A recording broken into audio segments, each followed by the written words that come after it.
இந்த வீடியோல நாம இன்னைக்கு பார்க்க போற டாபிக் கிளாஸ் 9ல இருக்க Nazism and the rise of Hitler அப்படின்ற சாப்டர் எக்ஸ்பிளைன் பண்ண போறோம். ஒரு மாசமாவே நம்ம சப்ஸ்கிரைபர் நிறைய பேர் இந்த பர்டிகுலர் சாப்டர் எக்ஸ்பிளைன் பண்ணுங்க அப்படின்னு கேட்டிருந்தாங்க. ஸோ அவங்க எல்லாருக்காகவும் ஸ்பெஷலா இந்த வீடியோ. சரியா? முதல்ல நம்ம சாப்டருக்குள்ள போறதுக்கு முன்னாடி ஹிட்லரோட ஒரு வாழ்க்கை வரலாறை ஒரு ஷார்ட்டா வந்து பார்த்துடலாம். ஏன்னா நம்ம சடனா போகும்போது உங்களுக்கு என்ன ஏது அப்படின்னு புரியறதுக்கு ஒரு கன்ஃபியூஸா இருக்கும். ஸோ அதனால லெசனை தவிர்த்து நம்ம ஹிட்லரை பற்றி ரொம்ப சின்னதாக குட்டியாக ஒரு ஷார்ட்டாக ஒரு நோட் வந்து சொல்லிடுறேன். ஆனால் அவரை பற்றி நான் நிறைய நல்ல விஷயங்களும் இருக்குது. அது வந்து அவர் பண்ண தப்புனால நிறைய நல்ல விஷயங்களை வந்து மக்கள் வந்து யோசிக்காமல் விட்டுட்டாங்க. உங்களுக்கு டீட்டெயிலாக ஒரு நோட்ஸ் வேணும் அப்படின்னா சும்மா ஒரு அவரை பற்றி நான் தெரிஞ்சுக்கணும் அப்படின்னு நினச்சிங்கன்னா நீங்கள் கண்டிப்பாக வந்து சொல்லுங்கள். இந்த லீவில் மேபி நீங்கள் வந்து கேட்டிங்க அப்படின்னா கண்டிப்பாக நான் உங்களுக்காக வந்து எக்ஸ்பிளைன் பண்ணி போடுறேன். நல்லா இருக்கும் கேட்குறதுக்கு, ஏதோ ஒரு இன்ஃபர்மேஷன் தெரிஞ்ச மாதிரி இருக்கும் இல்லையா? ஸோ எக்ஸ்ட்ரா தகவலுக்காக. சரியா? ஸோ இப்போ நம்ம வந்து அவரை பற்றின ஒரு சின்ன நோட்ஸ் வந்து பார்த்துடலாம். சரியா? என்ன ஏது அப்படிங்கிறது பார்த்துடலாம். இவர் வந்து பிறப்பால் ஆஸ்திரிய நாட்டில் தான் பிறக்கிறாங்க. இவருடைய அப்பாவுக்கு மொத்தம் 3 மனைவிகள் இருக்காங்க. 3வது மனைவிக்கு தான் இவங்க வந்து பையனாக பிறக்கிறாங்க. ஸோ ஓவராலாக அவங்க அம்மா அப்பாவுக்கு பார்த்தா மொத்தம் வந்து 6 பசங்க. 6 பசங்களில் இவர் வந்து 4வது பையனாக இருக்காரு. அதுக்கப்புறமா சின்ன வயசுல இருக்கும்போது ஒரு 4 பசங்க வந்து இறந்துடுறாங்க. ஸோ பேலன்ஸ் அந்த 6 பேர்ல இவரும் இவருடைய தங்கையும் மட்டும்தான் வந்து உயிரோட இருக்காங்க. சரியா? ஸோ இவங்க ரொம்ப பணக்கார குடும்பம் அப்படிலாம் கிடையாது. ரொம்ப சாப்பாடுக்கே கஷ்டப்படுற ஒரு ஃபேமிலியாக தான் இருந்தது. அவங்க அம்மாவோட பென்ஷனை வச்சு தான் அவங்க வாழ்க்கை அப்படின்றது நடந்துகிட்டே இருந்தது. அவங்க அப்பா வந்து ரொம்ப வந்து குடிச்சிட்டு அடிப்பாங்களாம். ஒரு டார்ச்சர் பண்ணக்கூடிய அப்பாவாக தான் இருந்திருக்காங்க. இதனால அவங்க அப்பா வந்து அவருக்கு அந்த அளவுக்கு பிடிக்காது. ஆனால் அவங்க அம்மா மேலே ரொம்ப உயிராகவே இருந்திருக்காரு, ரொம்ப பாசமாகவே இருந்திருக்காரு. ஸோ இதுதான் இவரோட குடும்ப ஒரு சூழ்நிலை. ஓகே, இவர் வந்து பிறப்பால் ஆஸ்திரியா சொன்னாலே, ஆனால் ஜெர்மன் நாட்டுக்கு வந்து வந்துட்டே இருந்தாங்க. குடும்ப வருமான சூழ்நிலைனால அடிக்கடி வந்து இடம் வந்து மாறிட்டே இருப்பாங்களாம். ஸோ ஜெர்மனிக்கு வந்து வராங்க. ஜெர்மனி மேலே இவருக்கு அளவு கடந்த ஒரு பற்று அப்படின்னு சொல்லலாம். ரொம்ப பிடிச்சு போயிருக்கு. ஸோ ஒரு கட்டத்தில் என்ன ஆகுதுன்னா, பெருசாகிறாங்க, அவங்க அம்மா இறக்குறாங்க, அவங்க அப்பா இறக்குறாங்க. ஸோ காலப்போக்கில் நடந்துகிட்டே இருக்கு. இவருக்கு வந்து படிப்பு மேலே ஃபர்ஸ்ட்லாம் சின்ன வயசுல ரொம்ப ஆசையாக இருந்துதான். பட் ஆனால் போக போக என்ன ஆகுதுன்னா, அந்த குடும்ப வறுமை சூழல் காரணமாக படிக்கிறதுல அப்படின்ற ஒரு இன்ட்ரெஸ்ட் வந்து போயிடுச்சு. ஆனால் இவருக்கு வந்து ஒரு படித்து ஒரு ஓவியர் ஆகணும் அப்படின்ற மாதிரி தான் ரொம்பவே ஒரு ஆசை. ஒரு ஆர்ட்ஸ் காலேஜில் போய் சேரணும், ஒரு படம் வரைகிற காலேஜில், அது மாதிரி ஆசை. ஸோ டிப்ளமோ வந்து ஜாயின் பண்ணுறாங்க 12th முடிச்சுட்டு. பட் அதுவுமே வந்து அவளால் வந்து கண்டினியூ பண்ண முடியல. அதை அப்படியே டிஸ்கண்டினியூ பண்ணிட்டாங்க. ஒரு காலத்தில் அம்மாலாம் இறந்தாச்சு. இறந்ததுக்கு அப்புறமா ஆர்மியில் வந்து ஜாயின் பண்ணுறாங்க. ஸோ ஓகே, அங்கே ஜெர்மனிக்கு வந்து ஆர்மியில் வந்து ஜாயின் பண்ணுறாங்க. அந்த ஆர்மியில் வந்து இவரோட பிரேவ்னஸை பார்த்து, தைரியத்தை பார்த்து கிட்டத்தட்ட 2 மெடல் வந்து வாங்கியிருக்காங்களாம். அதாவது ஃபர்ஸ்ட் வேர்ல்டு வார் அந்த நடந்த டைமில், இந்த ஃபர்ஸ்ட் வேர்ல்டு வார் நடந்துச்சு இல்லையா, அப்போ வந்து கிட்டத்தட்ட 40,000 குழந்தைகளை வந்து இந்த வாரில் வந்து கொண்டு போட்டிருக்காங்க. பட் இது வந்து நம்ம தார்மீக ரீதி பார்த்தா தப்பு தான். பட் அந்த ஆர்மி அந்த வார் அப்படிங்கும்போது, போர் அப்படிங்கும்போது இதெல்லாம் வந்து ஒரு கன்சிடர் பண்ண மாட்டாங்க இல்லையா? ஸோ இதுக்காகவும் வந்து இது பண்ணிருக்காங்க. ஆனால் 40,000 குழந்தைங்க கொண்டுட்டாரு அப்படின்ட்டுன்னு இவர் மட்டும் இல்லை, இவரும் மற்ற 9 படையினரும் சேர்ந்து தான் வந்து கொலை பண்ணாங்க. சரியா? ஸோ அதனால வந்து மக்கள் கிட்ட வந்து இவரை பத்தின ஒரு அபிப்பிராயம் அப்படிங்கிறது கிடையாது. அப்போவே ஒரு பேச்சுவார்த்தை எல்லாம் அந்த மாதிரி ஆயிடுச்சு. ஸோ அந்த வார்ல ஃபர்ஸ்ட் வேர்ல்டு வார்ல என்ன ஆச்சுன்னா, இவருக்கு வந்து ஒரு சின்ன ஒரு அடி ஒன்று பட்டுருச்சு. சரியா? ஸோ ஹாஸ்பிட்டல் வந்து அட்மிட் ஆகிறாங்க. ஸோ அந்த டைம்ல தான் ஜெர்மன் வந்து சரணடைஞ்சிடறாங்க. மற்ற எனிமீஸ் நாடுகிட்ட எங்களால் தாக்கு பிடிக்க முடியல அப்படின்ட்டு. ஸோ ஃபர்ஸ்ட் வேர்ல்டு வாரில் தோத்துடுறாங்க. ஸோ இந்த ஹாஸ்பிட்டல்லேருந்து கேட்குறாங்க, ஜெர்மனி வந்து சரணடைஞ்சிடுச்சு அப்படின்ட்டு. ஸோ இது ரொம்ப கோமாகிறாரு. இது சின்ன வயசுல இருந்தே நம்ம ஜூஸ் இன மக்கள்னு சொல்லுவாங்க இல்லையா, யூதர்கள் மேலேயும் கம்யூனிஸ்ட் மேலேயும் அந்த அளவுக்கு பெருசாக ஈடுபாடுன்றது கிடையாது. ஃபுல்லாக வெறுப்பை தான் காமிச்சிட்டு இருப்பாங்க. பிடிக்கவே பிடிக்காத அந்த ஒரு ஜூஸ் இன மக்கள்லாம் பிடிக்காம இருந்தது. ஸோ ஒரு வெறுப்பையை காமிச்சிட்டாங்க. இப்போ கூட கொஞ்சம் வேறு ஜெர்மனி தோத்து போச்சுனோன்னே இதுக்கு முழுக்க காரணம் இந்த ஜூஸும் கம்யூனிஸ்ட் தான். ஸோ அவங்களை பழிவாங்க விட மாட்டேன் அப்படின்ட்டு இவர் எழுதின ஆட்டோபயோகிராஃபிலாம் கூட எழுதி வச்சிருக்காங்களாம். ஸோ அந்த அளவுக்கு ஒரு வெறுத்து போச்சு. சரி, ஹாஸ்பிட்டல்லேருந்து வெளியே வராங்க. வெளியே வந்ததுமே தேசிய சோஷலிஸ்ட் ஜெர்மன் தொழிலாளர் கட்சி அப்படின்ற ஒரு கட்சியில் வந்து ஜாயின் பண்ணுறாங்க. ஸோ இந்த கட்சி தான் நாசி அப்படின்ற ஒரு கட்சியா வந்து பின்னாடி வந்து மாறிச்சு, பேர் மாறிச்சு. சரியா? ஸோ இதுல வந்ததுமே இந்த கவர்மெண்ட்டுக்கு எதிர்த்தா பேசுறது, இது மாதிரிலாம் நிறைய விஷயம் பண்ணாங்க. இவர் வந்து அப்படி பேசுவாராம். இப்போ டிவி கீழே வந்து நம்ம விஜய் அவர்கள்லாம் பேசுறாங்க இல்லையா, ஸோ அதே மாதிரி அப்படி நெருப்பு மாதிரி பேசுவாங்களாம். ஸோ இவரோட பேச்சு கேட்கறதுக்காகவே ஒரு சில மக்கள் வந்து கூட்டம் கூடுவாங்களாம். ஏன்னா அந்த டைம்லலாம் ஜெர்மன்ல வந்து அந்த அன்எம்ப்ளாய்மெண்ட் ப்ராப்ளம் வந்து அதிகமாக இருந்துச்சாம். நிறைய ப்ராப்ளம் வந்து இது ஃபினான்ஷியல் ரீதியாகவே பயங்கரமாக வந்து ஜெர்மனி வந்து இதாகிட்டு இருந்தது. ஸோ அந்த டைமில் இவரெல்லாம் உள்ளே பூந்து நான் எல்லாத்தையும் மாற்றிடுவேன் அப்படி இப்படின்ற பயங்கரமாக பிரச்சாரம் வந்து அவரோட கட்சிக்காக வந்து பண்ணியிருக்காங்க. ஃபர்ஸ்ட் டைம் வந்து தோத்து போயிடுறாங்க, அது வேறு விஷயம். பட் பேச்சு அப்படிங்கும்போது மக்கள்கிட்ட வந்து சூப்பராகவே எல்லாருக்கிட்டேயும் வந்து அட்மையர் ஆகிற மாதிரி தான் இருந்துச்சு. அப்புறம் 1933 வந்து ஹிண்டர்பர்க் அப்படின்ற ஒருத்தவங்க வந்து இவங்களை வந்து ஒரு பதவியில வந்து நியமனம் பண்றாங்க. அடுத்த இயரே நம்ம ஹிண்டர்பர்க் அப்படின்றவங்க இறந்துடுறாங்க. ஸோ ஆல்ரெடி பிரசிடென்டா இருந்திருக்காரு. ஸோ அவர் வந்து அப்ப இறந்ததுமே இந்த பிரசிடென்ட் பதவியும் சேர்த்து நம்மளோட ஹிட்லர் வந்து கைப்பற்றிட்டாரா. ஸோ ஜெர்மனியோட ஒரு சர்வாதிகாரியா வந்து மாறிட்டாரு. ஸோ மாறினதுமே எல்லாத்தையுமே கண்ட்ரோல் எடுத்துன்னு நினைக்கிறாங்க. அது ராணுவ இலக்காவையும் ராணுவ தளபதி போஸ்ட் இருக்கும் இல்லையா, அவருமே தன்னை வச்சுக்கிட்டு மீதி எல்லாத்தையுமே வந்து அப்படியே பிரிச்சு பிரிச்சு வந்து கொடுத்துட்டாங்களாம். ஸோ மற்ற பொலிட்டிக்கல் பார்ட்டிஸ் எல்லாமே வந்ததுமே என்ன பண்றாருன்னா மற்ற பொலிட்டிக்கல் பார்ட்டிஸ் எல்லாமே வந்து தடை பண்றாங்க, ஏன்னா வச்சு வேற கட்சி இருக்கக்கூடாது அப்படின்ற மாதிரி. இந்த நாட்டுல வந்து இந்த டெமோக்ராட்டிக் ஜனநாயகம் அப்படின்ற பேச்சுக்கே வந்து இது கிடையாது, நான் வைக்கிறதா சட்டம் அப்படின்ற மாதிரி நிறைய ரூல்ஸ்லாம் வந்து கொண்டு வந்தாங்க. இவரோட எனிமீஸ் எல்லாருமே போட்டு ஜெயில தூக்கி வந்து போட்டாங்களாம். அதுக்கப்புறம் இவர் வந்து ஒதுக்குறாங்க இல்லையா ஜூஸ் இன மக்கள். ஸோ இவங்களை என்ன பண்றாங்கன்னா தேவையே இல்லாம அப்பாவியா இருப்பாங்க இல்லையா, அவங்க எல்லாத்தையும் அடிச்சு உழைக்கணும் அப்படின்ற மாதிரி நினைக்கிறாங்க. அவங்க ஒரு பாவமா செஞ்சிருக்க மாட்டாங்க, இருந்தாலும் அந்த இன மக்கள் அப்படின்றதுனால இவருக்கு வந்து பிடிக்காம போயிருக்கு. ஸோ ஜெயில போட்டுறாங்க, பட்னி போட்டே சாவடிக்கிறாங்க. அவங்க எல்லாரும் என்ன பண்றாங்கன்னா ஒரு இருட்டு ரூம்ல வந்து உள்ள தடிச்சு இந்த விஷவாயு புகை இருக்கும் இல்லையா, அதெல்லாம் உள்ள இது பண்ணிடுறாங்க. அந்த டைம்ல எல்லாம் டெய்லியும் ஒரு நாளைக்கு அப்படின்னு எடுத்துக்கிட்டோம்னா கிட்டத்தட்ட 6000 இருந்து 10,000 வரைக்கும் 6000 இருந்து 10,000 வரைக்கும் விஷ புகையால இறந்த நிறைய பேர் வந்து இருந்திருக்காங்களாம். சோ அவ்வளவு மக்கள் வந்து இறப்பாங்களாம். ஹிட்லர் வந்து நிறைய பேரை வந்து கொன்னாங்க இல்லையா, அது எவ்வளவு தெரியுமா, கிட்டத்தட்ட ஜூஸ் இன மக்கள்ல அவங்க வந்து 50 லட்சம் பேரை வந்து கொன்னு குவிச்சிருக்காங்களையா.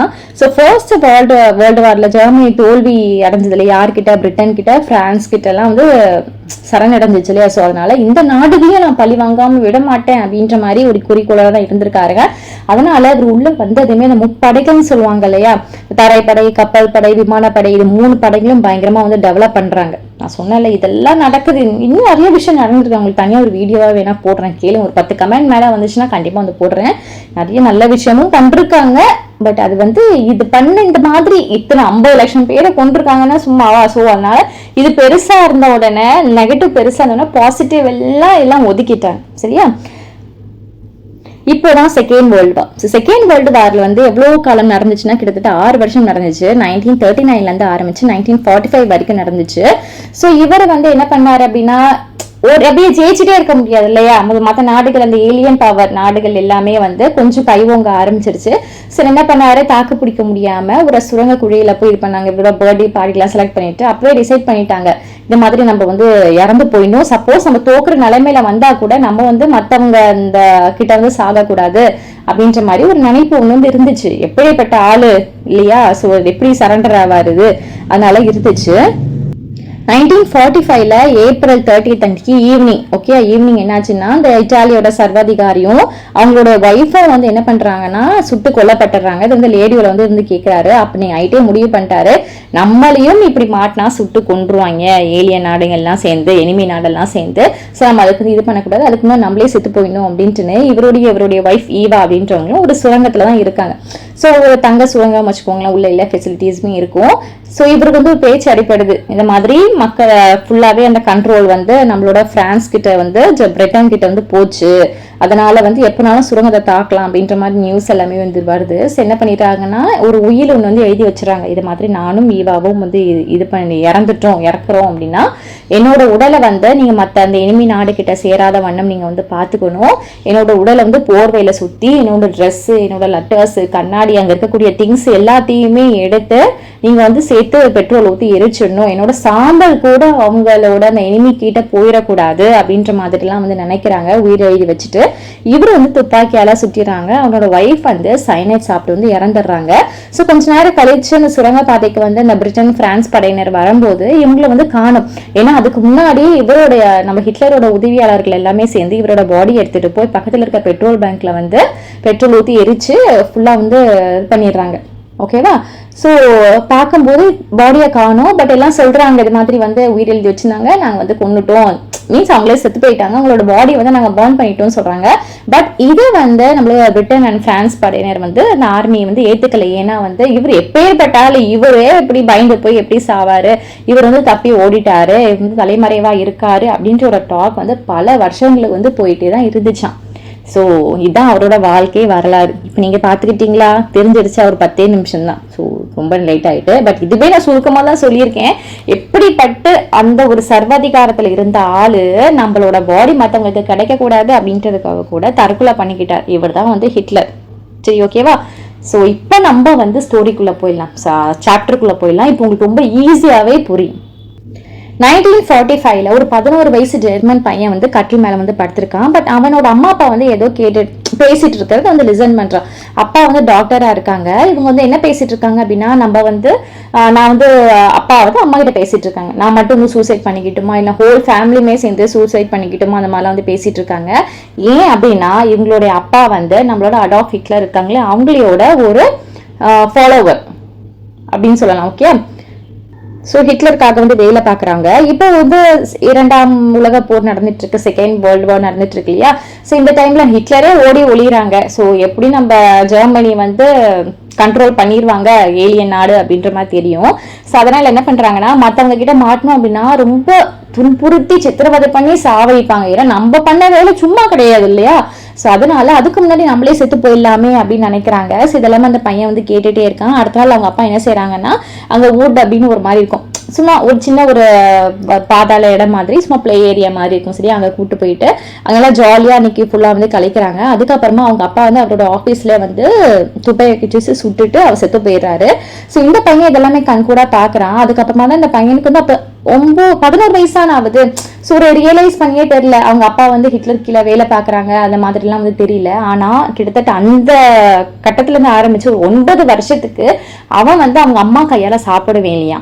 ஏன்னா பயந்தானா, இது மாதிரி பேசிட்டு இருந்திருக்காங்க, அப்பா இறந்து போயிட்டாங்க, ஒருவேளை அம்மா வந்து நமக்கு விஷத்தை கலக்கி கொடுத்துருவாங்க அப்படின்ட்டுன்னு கிட்டத்தட்ட எல்லாம் முடிஞ்சிடுச்சு, போர்வெல்லாம் முடிஞ்சிடுச்சு. போர்ல முடிஞ்சதுமே ஒரு 9 வருஷம் கிட்ட வந்து அவங்க அம்மா கையால சாப்பிடாம இருந்திருக்காங்க. அந்த ஒரு பயம் வந்து இருந்துட்டே இருந்திருக்கு. ஸோ இது வந்துதான் முன்னோட்டம். இப்ப நம்ம வந்து ஸ்டோரிக்குள்ள போறோம். ஏன் இந்த கொலைகள், ஏன் இது இவருக்கு அப்படின்னு ஒரு பேட்ரியாட்டிசம். நிஜமா சொல்ல போனா ஒரு தலைவருக்கு என்ன வேணும், மக்களை வந்து அன்எம்ப்ளாய்மெண்ட் ப்ராப்ளம் இல்லாமல் பார்த்துக்கணும், மக்களுக்கு வந்து உணவுகள் எல்லாமே வந்து சென்றடையணும், ஒரு நாட்டு மேலே தேசப்பற்று அப்படிங்கிறது இருக்கணும் இல்லையா. ஆனால் இது எல்லாமே நம்ம ஹிட்லருக்கு இருந்துச்சு. அவர்கிட்ட இருந்த என்ன ஒரு நெகட்டிவ் என்ன அப்படின்னு பார்த்தா, அவர் ஜூஸ் இன மக்களை வந்து அடியோட வெறுக்கிறது தான். காரணமே இல்லாமல் ஒரு இனத்தை வந்து வெறுத்து அவங்க வந்து கொலை பண்ணுறது அப்படிங்கிறது யாருக்குமே பிடிக்குமே கிடையாது இல்லையா. இது மாதிரி விஷயங்கள் பண்ணிட்டார். ஓகே. ஜெர்மனி அப்படிங்கிறது ஒரு பவர்ஃபுல்லான ஒரு எம்பையர். அதுக்கப்புறமா வெய்மர் அப்படிங்கிறது ஜெர்மனியில் இருக்கக்கூடிய ஒரு பிளேஸ். மேப்பை பாருங்களேன், இருக்கா, சூப்பர், அதான் வந்து வெய்மர். ஓகே.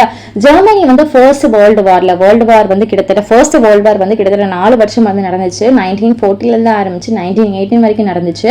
ஸோ அப்போ ஜெர்மனி எதிர்த்து போராடின நாடு எதெல்லாம் அப்படின்னு பார்த்தா, இங்கிலாந்து, பிரான்ஸ், ரஷ்யா, இந்த 3மே வந்து போராடிச்சு. ஸோ இது 3 வந்து எனிமி நாடு அப்படின்ற மாதிரி கட்டத்தை வச்சுக்கலாம்.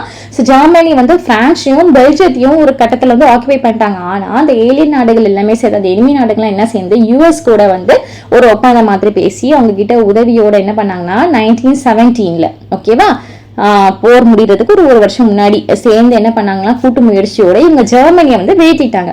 ஸோ ஜெர்மனி வந்து இதுக்கு மேல முடியாது அப்படின்ற மாதிரி வந்து சரணடைஞ்சிருச்சு. ஸோ இந்த டைம்ல மினிஸ்டரா இருந்த கோப்லர் இவங்க என்ன பண்ணிட்டாங்கன்னா சூசைட் வந்து கமிட் பண்ணிட்டாங்க. ஏன்னா நம்மளோட வியூஸ், நம்மளோட சீக்ரெட்ஸ் நம்ம அவங்க கிட்ட துன்பூர்த்தி சாகிறதோட நம்மளே சாகிறது பெட்டர் அப்படின்ற மாதிரி நினைச்சு வந்து சூசைட் வந்து பண்ணிக்கிட்டாங்களாம்.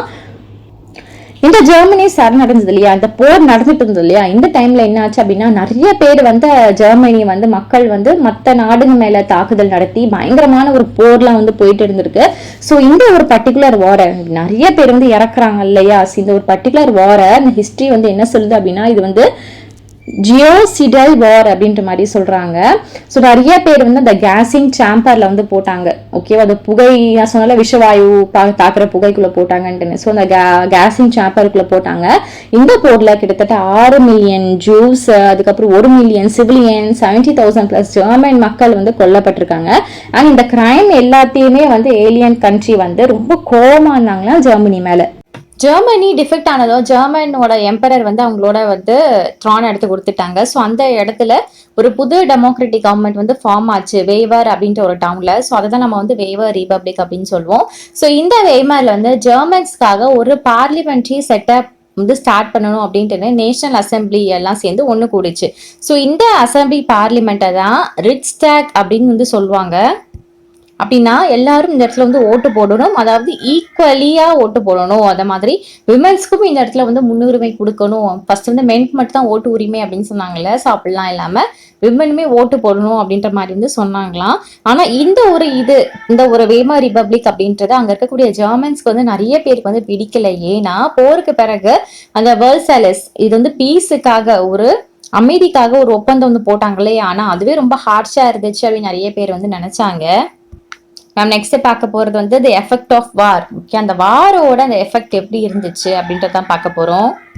கொஞ்சம் அட்ஜஸ்ட் பண்ணிக்கோங்க. மேபி இன்னும் கொஞ்சம் நேரம் மட்டும் நமக்கு வந்து போர் அடிக்கும். அதுக்கப்புறமா ஹிட்லர் வந்து உள்ள வந்ததுமே அப்படியே ஸ்பீடப் ஆகி லெசன் வந்து தூக்கிட்டு போயிடும். சரியா? ஸோ இந்த வார் வந்து ரொம்ப தாக்கத்தை வந்து ஏற்படுத்துச்சு. எப்படி ஏற்படுத்துச்சுன்னா 2 முறையிலுமே ஏற்படுச்சு. ஒன்று வந்து சைக்கலாஜிக்கல் ரீதியாகவும் ரொம்ப பாதிப்பு உண்டாச்சு. ஃபினான்ஷியல் ரீதியாகவும் நம்மளோட ஜெர்மனுக்கு வந்து ரொம்பவே ஒரு பாதிப்பு உண்டாச்சு. ஜெர்மன் யூரோப் எல்லாத்துக்குமே வந்து பாதிப்பு வந்து உண்டாச்சு. யூரோப் வந்து நிறைய பேருக்கு கடன் கொடுக்குமா. ஆனா இந்த வாருக்கு அப்புறமா, இந்த முதல் உலக போருக்கு அப்புறமா கடன் வாங்குற நிலைமைகள் வந்து மாறிச்சு. இப்போ புதுசா ஸ்டார்ட் பண்ணியிருக்காங்க இல்லையா இந்த ஒரு கவர்மெண்ட் வந்து என்ன ஆகுதுன்னா நிறைய காசு வந்து கொடுக்க வேண்டி இருந்தது. இவங்க பண்ண ஒரு இதுக்காக கிடையாது, இந்த ஓல்டு எம்பையர் வந்து பண்ணாங்கல்ல. ஸோ அந்த தப்புக்கு எல்லாமே சேர்த்து இவங்க வந்து நிறைய காசு வந்து கொடுக்குற மாதிரி இருந்துச்சு. ஸோ ஜெர்மனி வந்து அவங்களோட காலனிஸ் நிறைய வந்து லூஸ் பண்ணிட்டாங்க. கிட்டத்தட்ட 10% ஆஃப் பாப்புலேஷன் போயிடுச்சு. 13% ஆஃப் அவங்க கிட்ட இருந்த டெரிட்டரிஸ் எல்லாமே போயிடுச்சு. அண்ட் 75% ஆஃப் அயர்ன், 26% ஆஃப் கோல், இது எல்லாத்தையுமே எடுத்துட்டு பிரான்ஸ், போலாந்து, டென்மார்க், லித்துவேனியா இந்த மாதிரி இடங்களுக்கு வந்து கொடுத்துட்டாங்க. ஸோ இந்த கூட்டணி கட்சிகள்லாம் ஜெர்மனியோட வீக்னஸ் ஆக்கணும் அப்படின்றதுக்காக என்ன பண்ணாங்கன்னா கண்ட்ரியில வந்து டிமிலிட்டரைஸ், அதாவது ராணுவ மயமாக்குனாங்களாம். இந்த வேமர் ரிபப்ளிக் வந்து சப்போர்ட் பண்ணுவாங்களா ஒரு சிலவங்க, அதெல்லாம் யாருன்னு பார்த்தா சோஷியலிஸ்ட், கேத்தோலிக்ஸ், டெமோக்ராட்டிக்ஸ். ஓகே, ஸோ இவங்கெல்லாம் சப்போர்ட் பண்ணுவாங்க. இவங்க எல்லாமே ரொம்ப ஈஸியா டார்கெட் வந்து பண்ணாங்களாம் இந்த நேஷனல் சர்க்கிள் அப்படின்னு. அவங்க எல்லாரையுமே வந்து நவம்பர் கிரிமினல்ஸ் அப்படின்ட்டு கேலி பண்ணாங்களாம். ஸோ இந்த ஒரு சுச்சுவேஷன் வந்து 1930s ஸ்டார்டிங்ல 1913 ஸ்டார்டிங்ல வந்து அரசியல் முன்னேற்றத்தை ரொம்ப பாதிப்பு உண்டாச்சு அப்படின்னு சொல்லலாம். இந்த ஒரு ஃபர்ஸ்ட் வேர்ல்டு வார் வந்து யூரோப்போட சொசைட்டி அண்ட் பாலிடிக்ஸ் நாட்டில் ஒரு டீப்பான ஒரு ஆழத்தை, ஓகே, டீப்பான ஒரு ஆழமான ஒரு அடையாளத்தை வந்து ஏற்படுத்துச்சு. ஸோ அங்கே சோல்ஜர்ஸ் எல்லாமே என்ன பண்ணாங்க அப்படின்னா ஆம்பளைங்களை, ஓகே, ஆண்களை வந்து தேர்ந்தெடுக்க வந்து ஸ்டார்ட் பண்ணாங்க. ஸோ இந்த ஆண்கள் எப்படிப்பட்டவங்களா இருந்தாங்களா அப்படின்னா நல்லா மஸ்குலைன், நல்லா பாடி பில்டர் மாதிரி இருந்தாங்களாம், அக்ரெசிவா இருப்பாங்களாம், ஸ்ட்ராங்கா இருப்பாங்களாம். ஸோ இப்படி தேர்ந்தெடுக்கப்பட்ட ஆட்களை வந்து சோல்ஜர்ஸா வந்து போட்டாங்களா. ஆனா அவங்கள வந்து நிறைய ட்ரெச்சஸ்ல வந்து தங்க வச்சிருந்தாங்க. ட்ரெச்சஸ்னா மறைக்குழி, பள்ளம் அப்படின்னு அர்த்தம். எப்போ வேணா தாக்குதல் நடத்திக்கலாம் அப்படின்ற ஒரு கட்டத்துல இந்த மாதிரி வந்து தங்க வச்சிருக்காங்க. ஸோ இப்படி தங்க வச்சதுல மீடியால என்ன பத்தி பேசினாங்க அப்படின்னா அந்த சோல்ஜர்ஸோட லைஃபை பயங்கரமா குளோரிஃபைட் பண்ணி பேச ஆரம்பிச்சாங்களாம். ஆனா ரியல் லைஃப்ல என்ன ஆச்சு அப்படின்னா சோல்ஜர்ஸ் எல்லாமே ரொம்ப பாதிக்கப்பட்டாங்க அப்படின்னு சொல்லலாம். அவங்க வந்து நிறைய விஷயங்களை வந்து பாதிப்புக்குள்ளாங்க. அந்த ரேட்ஸ் கடி இருக்கும், ரேட் நிறைய இருக்கும் இல்லையா, பள்ளம் தோண்டி உள்ள உட்காந்து எவ்வளோ பாதிப்பு இருக்கும். ஸோ ரேட்ஸ் கிட்ட இருந்து நிறைய பாய்சனஸ் கேஸ் எல்லாம் அப்பப்போ வெளியே வருமா, அதெல்லாமே வந்து ஃபேஸ் பண்ணாங்க அப்படின்னு சொல்லலாம். வாருக்கு பிறகு வந்து அந்த நேஷனல் ப்ரைடு வந்து அந்த பப்ளிக்கோட லைஃப் எல்லாமே வந்து டாமினேட் பண்ணாங்க. அதுக்கப்புறம் சப்போர்ட் எல்லாமே இந்த கன்சர்வேட்டிவ் டிக்டேட்டர்ஸ்க்கு வந்து அதிகமாச்சு. பட் இதெல்லாம் இருந்தாலுமே இந்த டெமோக்ரஸி வந்து ஒரு அன்ஸ்டேபிளா தான் வந்து இருந்துச்சான். நம்ம நெக்ஸ்ட் டாபிக் மூவ் ஆகி போலாம். ரஷ்யாவில் வந்து போல்ஷ்விக் புரட்சியில இருந்து அப்ரைஸ் ஆன ஸ்பார்சிஸ்ட் லீக் வந்து புரட்சிகர எழுச்சிக்கு வந்து ஒரு இம்ப்ரெஸ் ஆகி இந்த வீமர் ரிபப்ளிக்கை வந்து கிரியேட் பண்ணிச்சு. நிறைய சிட்டிஸ்ல வந்து இந்த சோவியத் ஆஃப் ஒர்க்கர், சேலர் எல்லாம் வந்து செட்டப் பண்ணாங்க. ஸோ அவங்க எல்லாரையுமே வந்து Soviet style governance and Berlin அந்த மாதிரி சொன்னாங்க. ஸோ இந்த மூவ்மெண்ட்டை வந்து எதிர்த்தவங்க வந்து, அதாவது இவங்க வந்து இன்க்ளூடும் ஆயிருக்கலாம், சோசியலிஸ்ட், டெமோக்ராட்ஸ் அண்ட் கேத்தலிக்ஸ் இவங்களையும் கூட இன்க்ளூட். இவங்க எல்லாமே என்ன பண்ணாங்கன்னா இந்த வீமர்ல போயிட்டு அவங்க வந்து ஒரு கூட்டம் வந்து கூடுறாங்க, ஒரு மூவ்மெண்ட் வந்து ஃபார்ம் பண்றாங்க. இது மாதிரி ஒரு டெமோக்ராட்டிக் ரிப்பப்ளிக் வேணும் அப்படின்றதுக்காக. அதுக்கப்புறமா அவங்க வந்து ஜெர்மனில ஒரு கம்யூனிஸ்ட் கட்சியை வந்து உருவாக்குனாங்க. 1923 ஜெர்மனியில எடுத்துக்கிட்டோம்னு பார்த்தா அந்த ஃபினான்ஷியல் ப்ராப்ளம் வந்து ரொம்பவே அதிகம், இருக்கிறதுல ரொம்பவே அதிகமா இருந்தது. ஸோ இந்த காரணத்தினால அரசியல் வந்து கண்டிப்பா தீவிரமா வந்து அதிகரிச்சு, நிறைய பார்ட்டிஸ் எல்லாமே வந்து ஸ்டார்ட் ஆச்சு. ஜெர்மனி ஏற்கனவே காசு நிறைய கடன் வாங்கியிருக்கு இல்லையா, அதெல்லாம் திருப்பி கொடுக்கறதுக்கு காசு இல்லை. ஸோ அங்க இருக்கக்கூடிய கோல்டை வந்து கொடுக்குற மாதிரி பிளான் இருந்து, பட் அவங்களால அதுவுமே முடியல. அதனால வந்து 1923 வந்து அதால ஜெர்மனியால காசு கொடுக்க முடியல. ஸோ பிரெஞ்சு என்ன பண்ணுச்சு அப்படின்னா அங்க இருக்கக்கூடிய ரூர் இண்டஸ்ட்ரியல் ஏரியா வந்து கைப்பற்றுச்சு. அந்த இடத்துல வந்து நிலக்கரி வந்து எடுக்கிறது தான் ரொம்பவே ஃபேமஸ். ஸோ அதை வந்து கையகப்படுத்திட்டாங்க.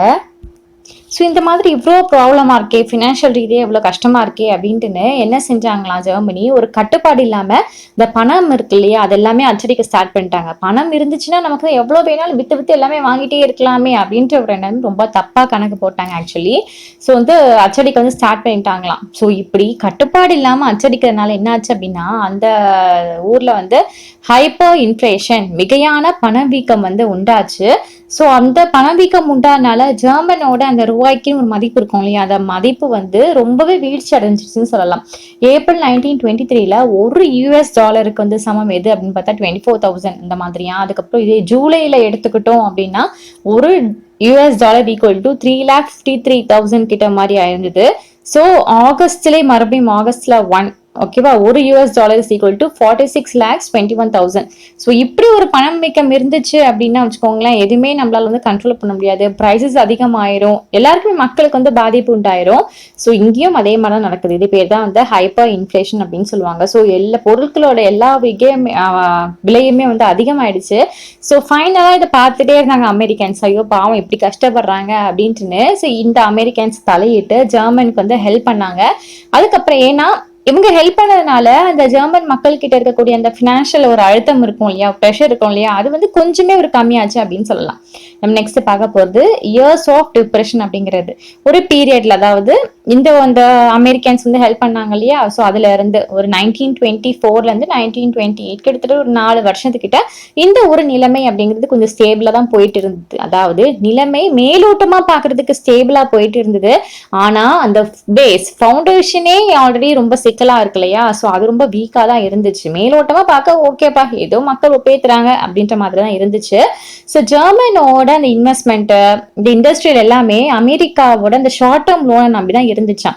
ஆனா அதுக்கும் ஒரு பாதிப்பு உண்டாச்சு. என்ன அப்படின்னு பார்த்தா அமெரிக்கால வந்து இந்த வால் ஸ்ட்ரீட் அப்படின்னு ஒரு இடம் இருக்கு. இப்ப நம்ம ஊர்ல எல்லாம் இந்த ஷேர் மார்க்கெட் அப்படின்ற மாதிரிலாம் national stock market, Bombay exchange இது மாதிரிலாம் இருக்கு இல்லையா, இந்த மாதிரி ஒரு இடம். அது என்ன ஆச்சுன்னா ஒரு கிராஷ் ஆயிடுச்சு, ஒரு ஆக்சிடென்ட் வந்து உட்பட்டது. ஸோ இதனால மிகப்பெரிய ஒரு மாற்றம் வந்து ஏற்படுத்திச்சு. ஏன்னா நிறைய பேர் வந்து இது பண்ணாங்க. ஸோ இவங்க சப்போர்ட் பண்ணிட்டு இருக்காங்க இல்லையா அமெரிக்கன் ஜெர்மனிக்கு, அது என்னவாகும் அப்படின்ற கொஸ்டின் மார்க் வந்து இருந்துச்சு.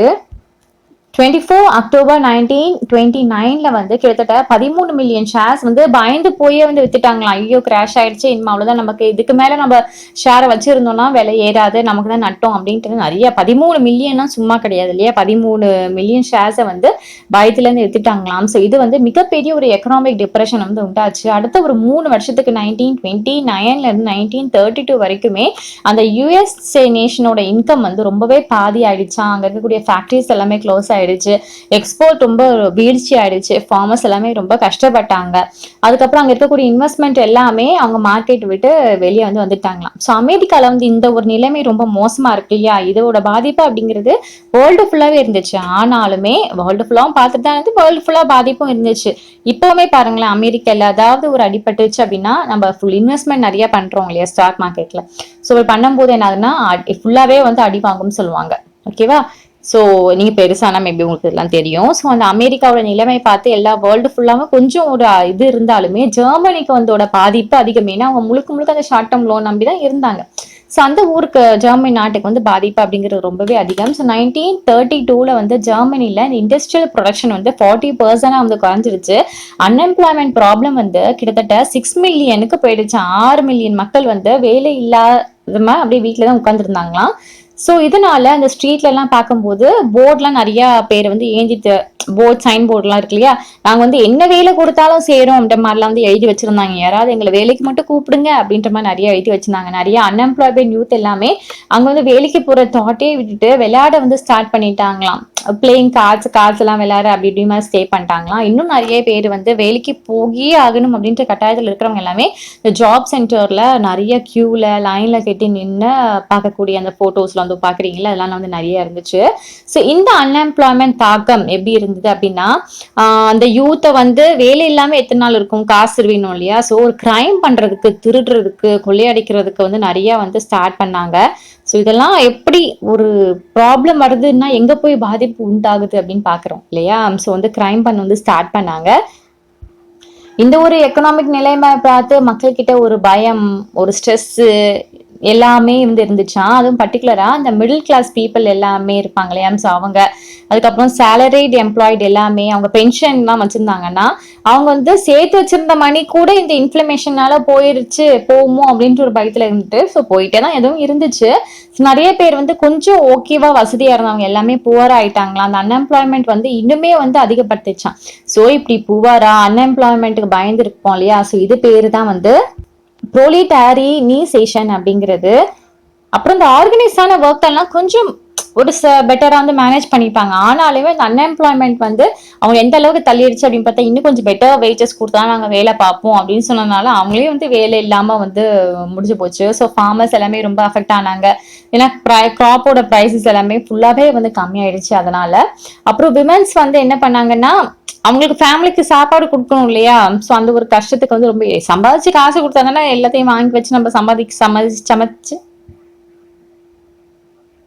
சங்கக்கூடிய விமன்ஸ் எல்லாமே ஃபேமிலிக்கு வந்து சாப்பாடு போட கஷ்டப்பட்டாங்க. ஏன்னா வெளியே போய் சம்பாதிச்சு வீட்டுக்கு வந்தா தானே பொருட்களை வாங்கி சமைச்சு கொடுக்க முடியும். ஸோ விமென்ஸ்க்கு வந்து அந்த ஒரு கஷ்டம் அப்படின்றது இருந்தது. ஸோ இந்த வீவர் ரிப்பப்ளிக் கூட ரொம்ப பொலிட்டிக்கலா அன்ஸ்டேபிளா தான் வந்து இருந்துச்சான். அப்படி இன்னொன்னு ஒரு ப்ராப்ளம் ரைஸ் ஆச்சு என்ன அப்படின்னு பார்த்தா, ஆர்டிகல் 48 பிரகாரம் வந்து என்ன சொன்னாங்கன்னா, அவசர காலகட்டத்துல பாராளுமன்றம் இல்லாத டைம்ல வந்து ஆட்சி செய்யக்கூடிய அதிகாரம் வந்து பிரசிடென்ட்டுக்கு இருக்கு அப்படின்ற மாதிரிலாம் வந்து கொண்டு வந்தாங்க. ஆனா என்னன்னா இந்த ஒரு டைம் பினான்சியல் ரீதியா கட்சிகள் அடிக்கடி ரிப்பீட்டடா மாறிட்டே இருக்கு. ஒருத்தவங்க ஸ்டேபிளா கவர்மெண்ட் வந்து ரன் பண்ணி அப்படியே கண்டினியூ பண்ண மாட்டாங்க. ஸோ இப்படி இந்த ஃப்ரீக்வெண்டா இந்த ஆர்டிகல் 48 யூஸ் பண்றதுனாலையும் கண்டினியூஸா அந்த கவர்மெண்ட் சேஞ்ச் ஆகுறதுனாலையும் மக்கள் கிட்ட டெமோக்ரஸி அப்படின்ற அந்த ஜனநாயகம் அப்படின்ற ஒரு ஒரு என்ன சொல்றது ஒரு இன்ட்ரெஸ்டே இல்ல. ஜனநாயகம் வேணும் அப்படின்னு சொல்றது போகவே ஜனநாயகம் மேல ஒரு நாட்டமே இல்லாம மாதிரி ஆயிடுச்சு. ஸோ இதெல்லாம் பிடிக்கல அப்படின்ற மாதிரி கடத்தை விட்டாங்க. ஸோ இவங்க என்ன நினைச்சாங்க, ஜெர்மன் மக்கள் என்ன நினைச்சாங்க அப்படின்னா, நம்மளோட ப்ராப்ளம்லாம் தீர்த்து வைக்கணும் அப்படின்னா அந்த டெமோக்ராட்டிக் சிஸ்டம் கண்டிப்பா வந்து உதவாது, இந்த மாதிரி ஒரு கட்டத்துக்கு வந்து வந்துட்டாங்க. ஸோ இப்போ நம்ம எல்லாம் பார்த்தாச்சா, இனிமேதான் நம்ம ஹிட்லரோட வருகை பார்க்க போறோம். நான் ஸ்டார்டிங்ல சொன்னேன் இல்லையா கதை, ஸோ அது இனிமேதான் வந்து வரப்போகுது. ரொம்ப இன்ட்ரெஸ்டா இருக்கும். ஹிட்லரோட வருகை எப்படி இருந்துச்சு அப்படின்றத பார்க்க போறோம். ரொம்ப இன்ட்ரெஸ்டா இருக்கும் இதுல இருந்து இந்த சாப்டர். ஸோ ஹிட்லரோட வருகைக்கு முன்னாடிலாம் ஜெர்மனியோட நிலைமை எப்படி இருந்துச்சுன்னா, எக்கனாமிக் ரீதியாகவும் சரி, சோசியல் ரீதியாகவும் சரி, பொலிட்டிக்கல் ரீதியாகவும் சரி, நிறைய ஒரு நெருக்கடியில இருந்து இருந்துச்சான். இப்ப ஹிட்லரை பத்தி ஒரு சின்ன ஒரு ஸ்மால் இன்ட்ரோ வந்து பார்த்தலாம். ஹிட்லர் வந்து பிறந்தது எப்போ அப்படின்னு பார்த்தா 1889 ஆஸ்திரியால வந்து பிறந்தாங்க. ஸோ இவரோட இளமை காலம் அப்படிங்கிறது ரொம்ப வறுமையிலே போச்சு. நம்ம ஆல்ரெடி பார்ட் 1லயே வந்து பார்த்துருந்தோம். ஸோ வேர்ல்டு வார் ஃபர்ஸ்ட் அப்போ ஜெர்மனி ஆர்மியில ஒரு மெசேஞ்சரா வந்து ஜாயின் பண்றாங்க. ஓகே, ஒரு வேலை ஒன்று வந்து பாக்குறாங்க. அதுக்கப்புறம் கொஞ்ச நாள் கழிச்சு சூப்பரா இது பண்ணதுனால இவர் வந்து கார்பரல், அதாவது ஆர்மி டீம்னு ஒரு டீமுக்கு வந்து ஒரு ஹெட்டா வந்து மாறுறாங்க. ஒரு மிலிட்ரி ரேங்க் பொசிஷன்ல வந்து இவர் வந்துடுறாரு. ஸோ இவரோட பிரேவ்னஸ்க்காக, இவனோட தைரியத்துக்காக நிறைய மெடல் எல்லாமே வந்து ஒன் பண்றாங்க. ஸோ இந்த ஃபர்ஸ்ட் வேர்ல்டு வார்ல ஜெர்மனி வந்து தோத்துருது.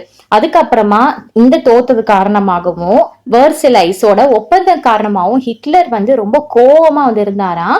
சரி, ஒரு எக்ஸ்ட்ரா தகவல் உங்களுக்காக. வெர்சலைஸ்னா என்ன அப்படின்னு பார்த்தா, வெர்சலைஸ் ஒப்பந்தம்னா என்னன்னு பார்க்கலாம். ஸோ இந்த ஒப்பந்தம் எப்போ சைன் பண்ணப்பட்டது அப்படின்னு பார்த்தா இந்த இயர் ஆஃப் 1919. ஸோ ஜெர்மனி இது வந்து ஃபர்ஸ்ட் வேர்ல்டு வார் வந்த காரணமே ஜெர்மனி தான் அப்படின்ட்டு மற்ற ஏலியன் நாடு எல்லாமே வந்து பிளேம் பண்ணாங்களாம்.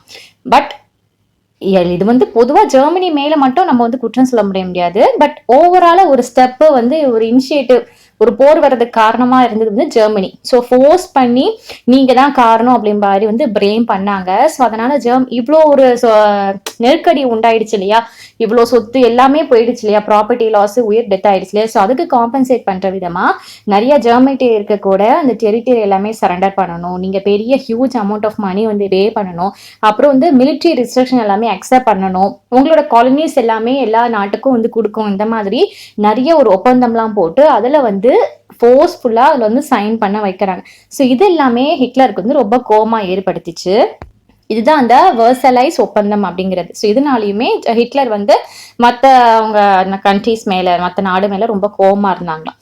ஸோ எப்படி அதனாலே வந்து ஒரு நாசி பார்ட்டி வந்து ஸ்டார்ட் பண்ணாங்க அப்படின்னு பார்க்கலாம். 1919 ஹிட்லர் வந்து ஒரு ஸ்மால் குரூப்ல வந்து ஜாயின் பண்றாங்க, ஒரு பார்ட்டி, ஒரு கட்சியில ஜெர்மன் ஒர்க்கர் பார்ட்டி அப்படின்னு வந்து ஜாயின் பண்றாங்க. கொஞ்ச நாள் கழிச்சு இந்த பேரை வந்து மறுபடியும் ரீநேம் வந்து இவர் பண்றாங்க, national socialist Germany workers party, அதான் நாசி பார்ட்டி தான் ஷார்ட் ஃபார்ம். ஓகே, நாசி பார்ட்டின்னு வந்து பேர் மாற்றம் வந்து பண்றாங்க. 1923 இவர் வந்து பவாரியாவோட கவர்மெண்ட் வந்து டேக் ஓவர் பண்ணணும் அப்படின்னு நினைச்சு போர்லாம் புரியுறாங்க. பட் அதுல வந்து ஃபெயிலியர் ஆயிடுறாங்க. அண்ட் இந்த காரணத்துக்காக, அதாவது துரோகம் பண்ணிட்டாங்க அப்படின்ற ஒரு ரீசன் சொல்லி நம்மளோட ஹிட்லரை வந்து ஜெயிலுக்கும் வந்து அமுச்சு வச்சிருவாங்களாம். ஸோ ஜெயில இருந்து ரிலீஸ் ஆறாங்க. பட் இந்த ஜெயிலுக்கு போயிட்டு திரும்பி வர அந்த மீன் டைம் இருக்கு இல்லையா, இந்த மீன் டைம் வந்து நாசி பார்ட்டி கிட்ட வந்து பப்ளிக் மேல சப்போர்ட் அப்படிங்கிறது கொஞ்சம் அதிகமாவே ஆச்சு. இப்ப நாசி வந்து எப்படி க்ரோத் ஆச்சு அப்படின்னு பார்க்கலாம். அப்புறம் 1929 இந்த டைம்ல வந்து ஜெர்மன் பேங்க் வந்து ரொம்பவே கொலாப்ஸ் ஆயிடுச்சு, அங்க இருக்கக்கூடிய பிசினஸ் எல்லாமே நிறைய ஷட் டவுன் ஆயிடுச்சு. அதனால ஸோ இதே அடி வாங்கும் போது அன்எம்ப்ளாய்மெண்ட் ப்ராப்ளம் அப்படிங்கிறது வரும் இல்லையா. ஸோ அதே மாதிரி தான் நிறைய அன்எம்ப்ளாய்மெண்ட் ப்ராப்ளம் வந்து வந்துச்சு. மிடில் கிளாஸ் எல்லாமே வந்து ஒரு பாவர்ட்டி லைனுக்கு வந்து வந்துட்டாங்க. ஸோ மக்கள் வந்து ஒரு மாற்றம் வேணும் அப்படின்னு நினைக்கிறாங்க, இந்த மாதிரியே போகக்கூடாது, நமக்குன்னு ஒரு சேஞ்சஸ் வேணும் அப்படின்ற மாதிரி நினைக்கிறாங்க. ஸோ நாசி வந்து அவங்களுக்கு ஒரு தன்னம்பிக்கை கொடுக்குறாங்க, நீங்களை எங்களை வந்து ஓட்டு போட்டு எங்களை வந்து பதவி ஏற்க விடுங்க, கண்டிப்பா அவங்களுக்காக ஒரு பெட்டர் ஃபியூச்சர் நாங்கள் வந்து உருவாக்கி கொடுப்போம், இந்த மாதிரிலாம் வந்து சொல்றாங்க. அப்புறம் 1928 ஒரு எலெக்ஷன் நடக்குது. ஸோ அந்த எலெக்ஷன்ல வந்து நாசி பார்ட்டிக்கு வெறும் 2.6 vote தான் வந்து கிடைச்சது, ஓகே, ஜெர்மன் பார்லிமெண்ட்ல. ஆனா இதே அடுத்த எலெக்ஷனோட 1932 ஒரு எலெக்ஷன் வருது. ஸோ அப்போ வந்து இவங்க வந்து 37 votes வந்து 37% ஓட் வந்து இது பண்ணி வின் பண்றாங்க. ஓகே, அந்த ஹிட்லரோட ஒரு பவர்ஃபுல் ஸ்பீச் இருக்கு இல்லையா, அது எல்லாரையும் கெட்டி போட்டுருச்சுன்னு சொல்லலாம். நான் ஃபர்ஸ்ட் பார்ட்டி சொன்னா அப்படி பேசுவாராம், அவர் நெருப்பு மாதிரி வந்து பேசுவாராம், ஒரு பவர்ஃபுல் ஸ்பீக்கர் இந்த மாதிரி சொல்லலாம், பயங்கரமா எமோஷனா பேசக்கூடியவர். இவர் அந்த பிரச்சாரம்லாம் பண்றாரு இல்லையா, என்ன மாதிரி ஒரு ப்ராமிஸ் எல்லாம் முன்வைக்கிறாங்க அப்படின்னா, to build a strong Germany, ஜெர்மனியை வந்து பயங்கர ஒரு ஸ்ட்ராங்கா வந்து பில்ட் பண்ணுவேன். ஸோ அதுக்கப்புறம் இங்க அந்த ஒப்பந்தம் போட்டாங்க இல்லையா, வெர்சலைஸ், இந்த ஒப்பந்தம் எல்லாத்தையும் நான் வந்து கேன்சல் பண்ணிடுவேன். கண்டிப்பா நம்மளோட இந்த யூத் ஜென்ரேஷனுக்கு வேலை வாய்ப்புகள், அது வேலை வாய்ப்பு மட்டும் இல்லாம அது செக்யூரா இருக்கிற மாதிரி நான் வந்து பார்ப்பேன். அதுக்கப்புறம் ஏலியன் நாட்டுக்கிட்ட இருந்து நம்ம ஜெர்மனியை ப்ரொடெக்ட் பண்றோம், இந்த மாதிரிலாம் நிறைய ப்ராமிசஸ் எல்லாமே மக்கள் முன்னாடி வந்து பிரச்சாரமா வந்து வைக்கிறாங்க. நெக்ஸ்ட் வந்து நாசி ப்ரொபகேண்டா அண்ட் மாஸ் மொபைலைசேஷன். நம்ம நாசி படையோட பிரச்சாரமும் அதிக மணி திரட்டலும் எப்படி இருந்துச்சு அப்படின்னு பார்க்க போறோம். ஹிட்லர் வந்து ஒரு வே ஆஃப் ஸ்டைல், ஒரு எலெக்ஷனை வந்து அவர் வந்து கண்டக்ட் பண்ணாங்க. அவங்களோட பாலிடிக்ஸ்ல என்னன்னா அந்த சடங்கு, அதுக்கப்புறம் ஒரு சில சிம்பிள்ஸ் எல்லாமே நிறைய இது பண்றது, இன்ட்ரடியூஸ் பண்றது, அதுக்கப்புறம் பப்ளிக் டிஸ்பிளே ஆஃப் பவர், இதை மாதிரியான ஒரு புது ஸ்டைல் ஒன்று வந்து ஃபோக்கஸ் பண்ணாராம்.